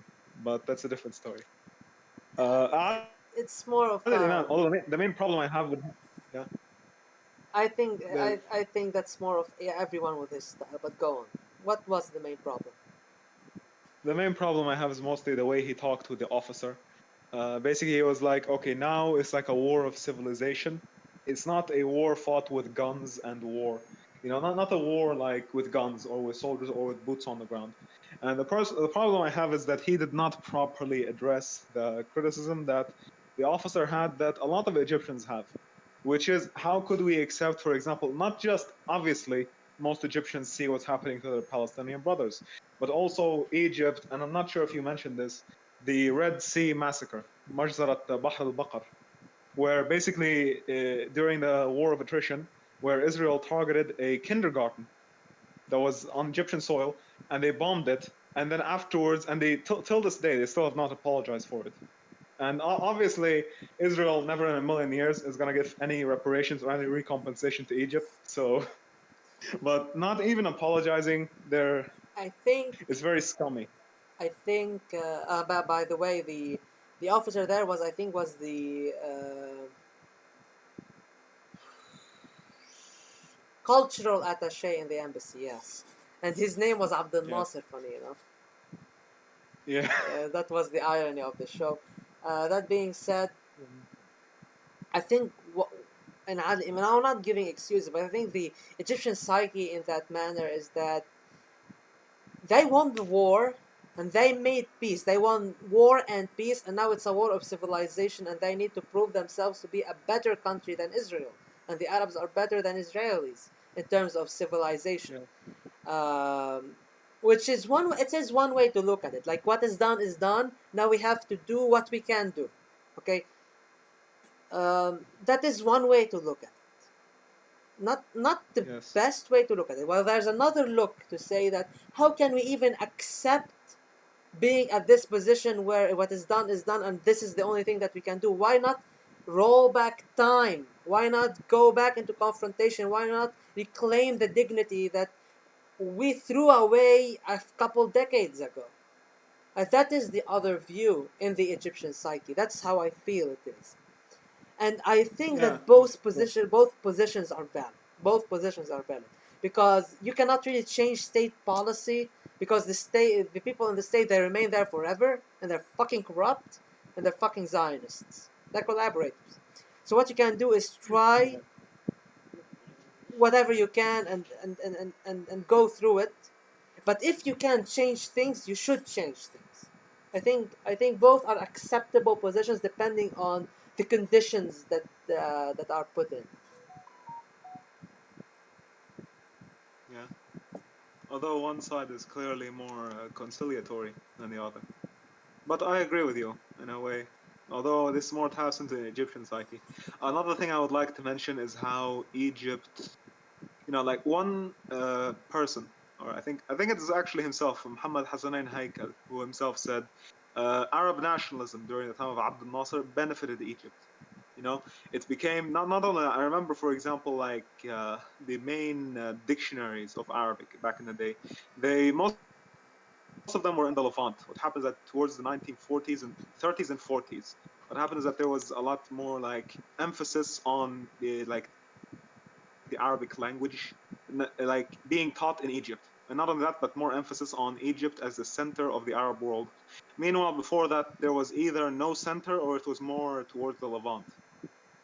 And This well, shift, for example, and then over, yeah, go on, go on. this shift, for example, over time, with also the emphasis of Arab nationalism. Although the way I would describe it, a lot of the modern day Egyptian patriotic movements, I would call them like Egyptian Arab nationalism, because they're Arabs, but they also love Egypt. I know it's a silly term, No, but it's more of a what we call as قطرية, but with a more yeah, Arab no, cooperation flavor. I'm saying, Yes. I'm saying in the modern world, in the modern The day right modern, now, yeah, as in the in normal, the modern day. yeah, There's Arab cooperation, but there's more Qutriya. So it's Egypt's first, and then the Arab world with it, or Syria yes. first, and the Arab Back in world the, with it. Yeah. yeah. Back in the day, what Muhammad Hassanain Haikal was saying is that even though they had a unitary position, he's basically using the idea of the modern to basically explain the past to certain people. Even though they had a unitary stance on the Arab world, it very much benefited Egypt to begin with. In comparison, he was like, okay, but the peace we currently have with Israel is not benefiting Egypt. It's actually to the detriment of Egypt. That is true. Because, yeah, because outside of, I think, when Egypt sold a lot of oil to the Israelis, and there were a lot coming from the Sinai. And then what happens afterwards in Sinai, all the oil ran out. And now the Israelis are selling oil to the Egyptians just at higher prices. Not only that, but also, the militants in Sinai and the whole problem with that's like mini civil war in Sinai right now. Although I think they contained it mostly. Egypt really does not help. Like Israel does not at all help foster good relations with Egypt at all. It's more about There's a lot of economic ties as of right now, but there's also it's really ties that mostly favor Israel over Egypt Yeah, itself, that's what which is we what. said. That I mean, Israel does not want peace; it wants a surrender. That's about it. Yeah. And I think that's an important position because we're talking about Egypt. I want to end this by saying, Egypt each year celebrates October 6th as Victory Day, as the day of the crossing of the Suez Canal and breaking of the Bar-Lev line that Israel prided itself, saying only a nuclear bomb could go through it. Last Friday was the 50th anniversary of the crossing. Saturday the 7th was the start of Operation Al-Aqsa Flood. This was clearly a message to the Egyptian people. This was clearly a message to the Egyptian psyche by the Palestinians. And the irony in this as well, 50 years after the crossing, the Palestinians have their own crossing outside of Gaza. I think there's poetry in this. It's poetic. It is I poetic. think And I it think it is. was Mark. Yeah, It I was think it more. was Mark Twain. Mark Twain that said that history does not repeat itself, It but it often does rhyme. rhymes. It does rhyme. Yes, that is true. Yeah. And that being said, thank you all for watching. Thank you all for playing a part in this, talking, giving your opinions, both in the voice chat and in the live chat of the server, of the stream.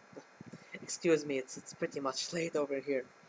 I believe we've talked Yes. a lot. We've talked a lot and a lot and a lot, and we've covered most of the major points that we should be covering, if not all of them. But there's always a lot more to talk about, always a lot more to discuss when tackling this subject. And I do encourage people who watch this to have more discussions about this with their friends, with their families, to look into books, documentaries about this. Try to see more the Arab perspective. But if you're watching this, you're probably more on the Arab perspective, and because we're 3 hours, 4 hours in at this point. Yes. You, I wish our friend had a better internet connection, I guess, yeah, so that yeah, he could actually. he had some interesting points to share, and I don't, Yes. and I also If have, you want, you could ask him. yeah, what You could ask him to like write it out for you, and then you could present it in like a I community post. I think I think we did share most of the ideas that we need to share together. Yes. If we truly wanted to something to be said, there's always Discord is open. There's also he's typing in the live chat as we're speaking, congratulating us for the good work we're doing. Thank you, thank you. I'm humbled. But to end this, I just want to say thank you all. It is imperative that we keep talking about this, that we don't turn a blind eye or a deaf ear. People are dying horribly, horribly. And there's out there people arguing about morality of an oppressed fighting against the oppressor, or people trying to cherry pick something, people calling for more violence, people calling for Gaza to be turned into glass, for 2.3 million people to be fucking evaporated. It's horrible. It is very much horrible. I ask you all to pray for Palestine. I ask you all um to support Palestine however you can. Whether you're donating to a charity that's trying to help humanitarian aid reach Gaza, or you're marching down the streets in your country where probably marching with a Palestinian flag is banned if any Western country right now, France, Britain, the United States, Germany, if you can march at least in solidarity, if start discussions, try to refute baseless lies and propaganda online. Um, no, keeping Palestine in your prayers, no matter your faith. Anything we can do, no matter how big or small is it, it's better than doing nothing at all. Thank you all for watching. From the river to the sea, may Palestine be free. Have a good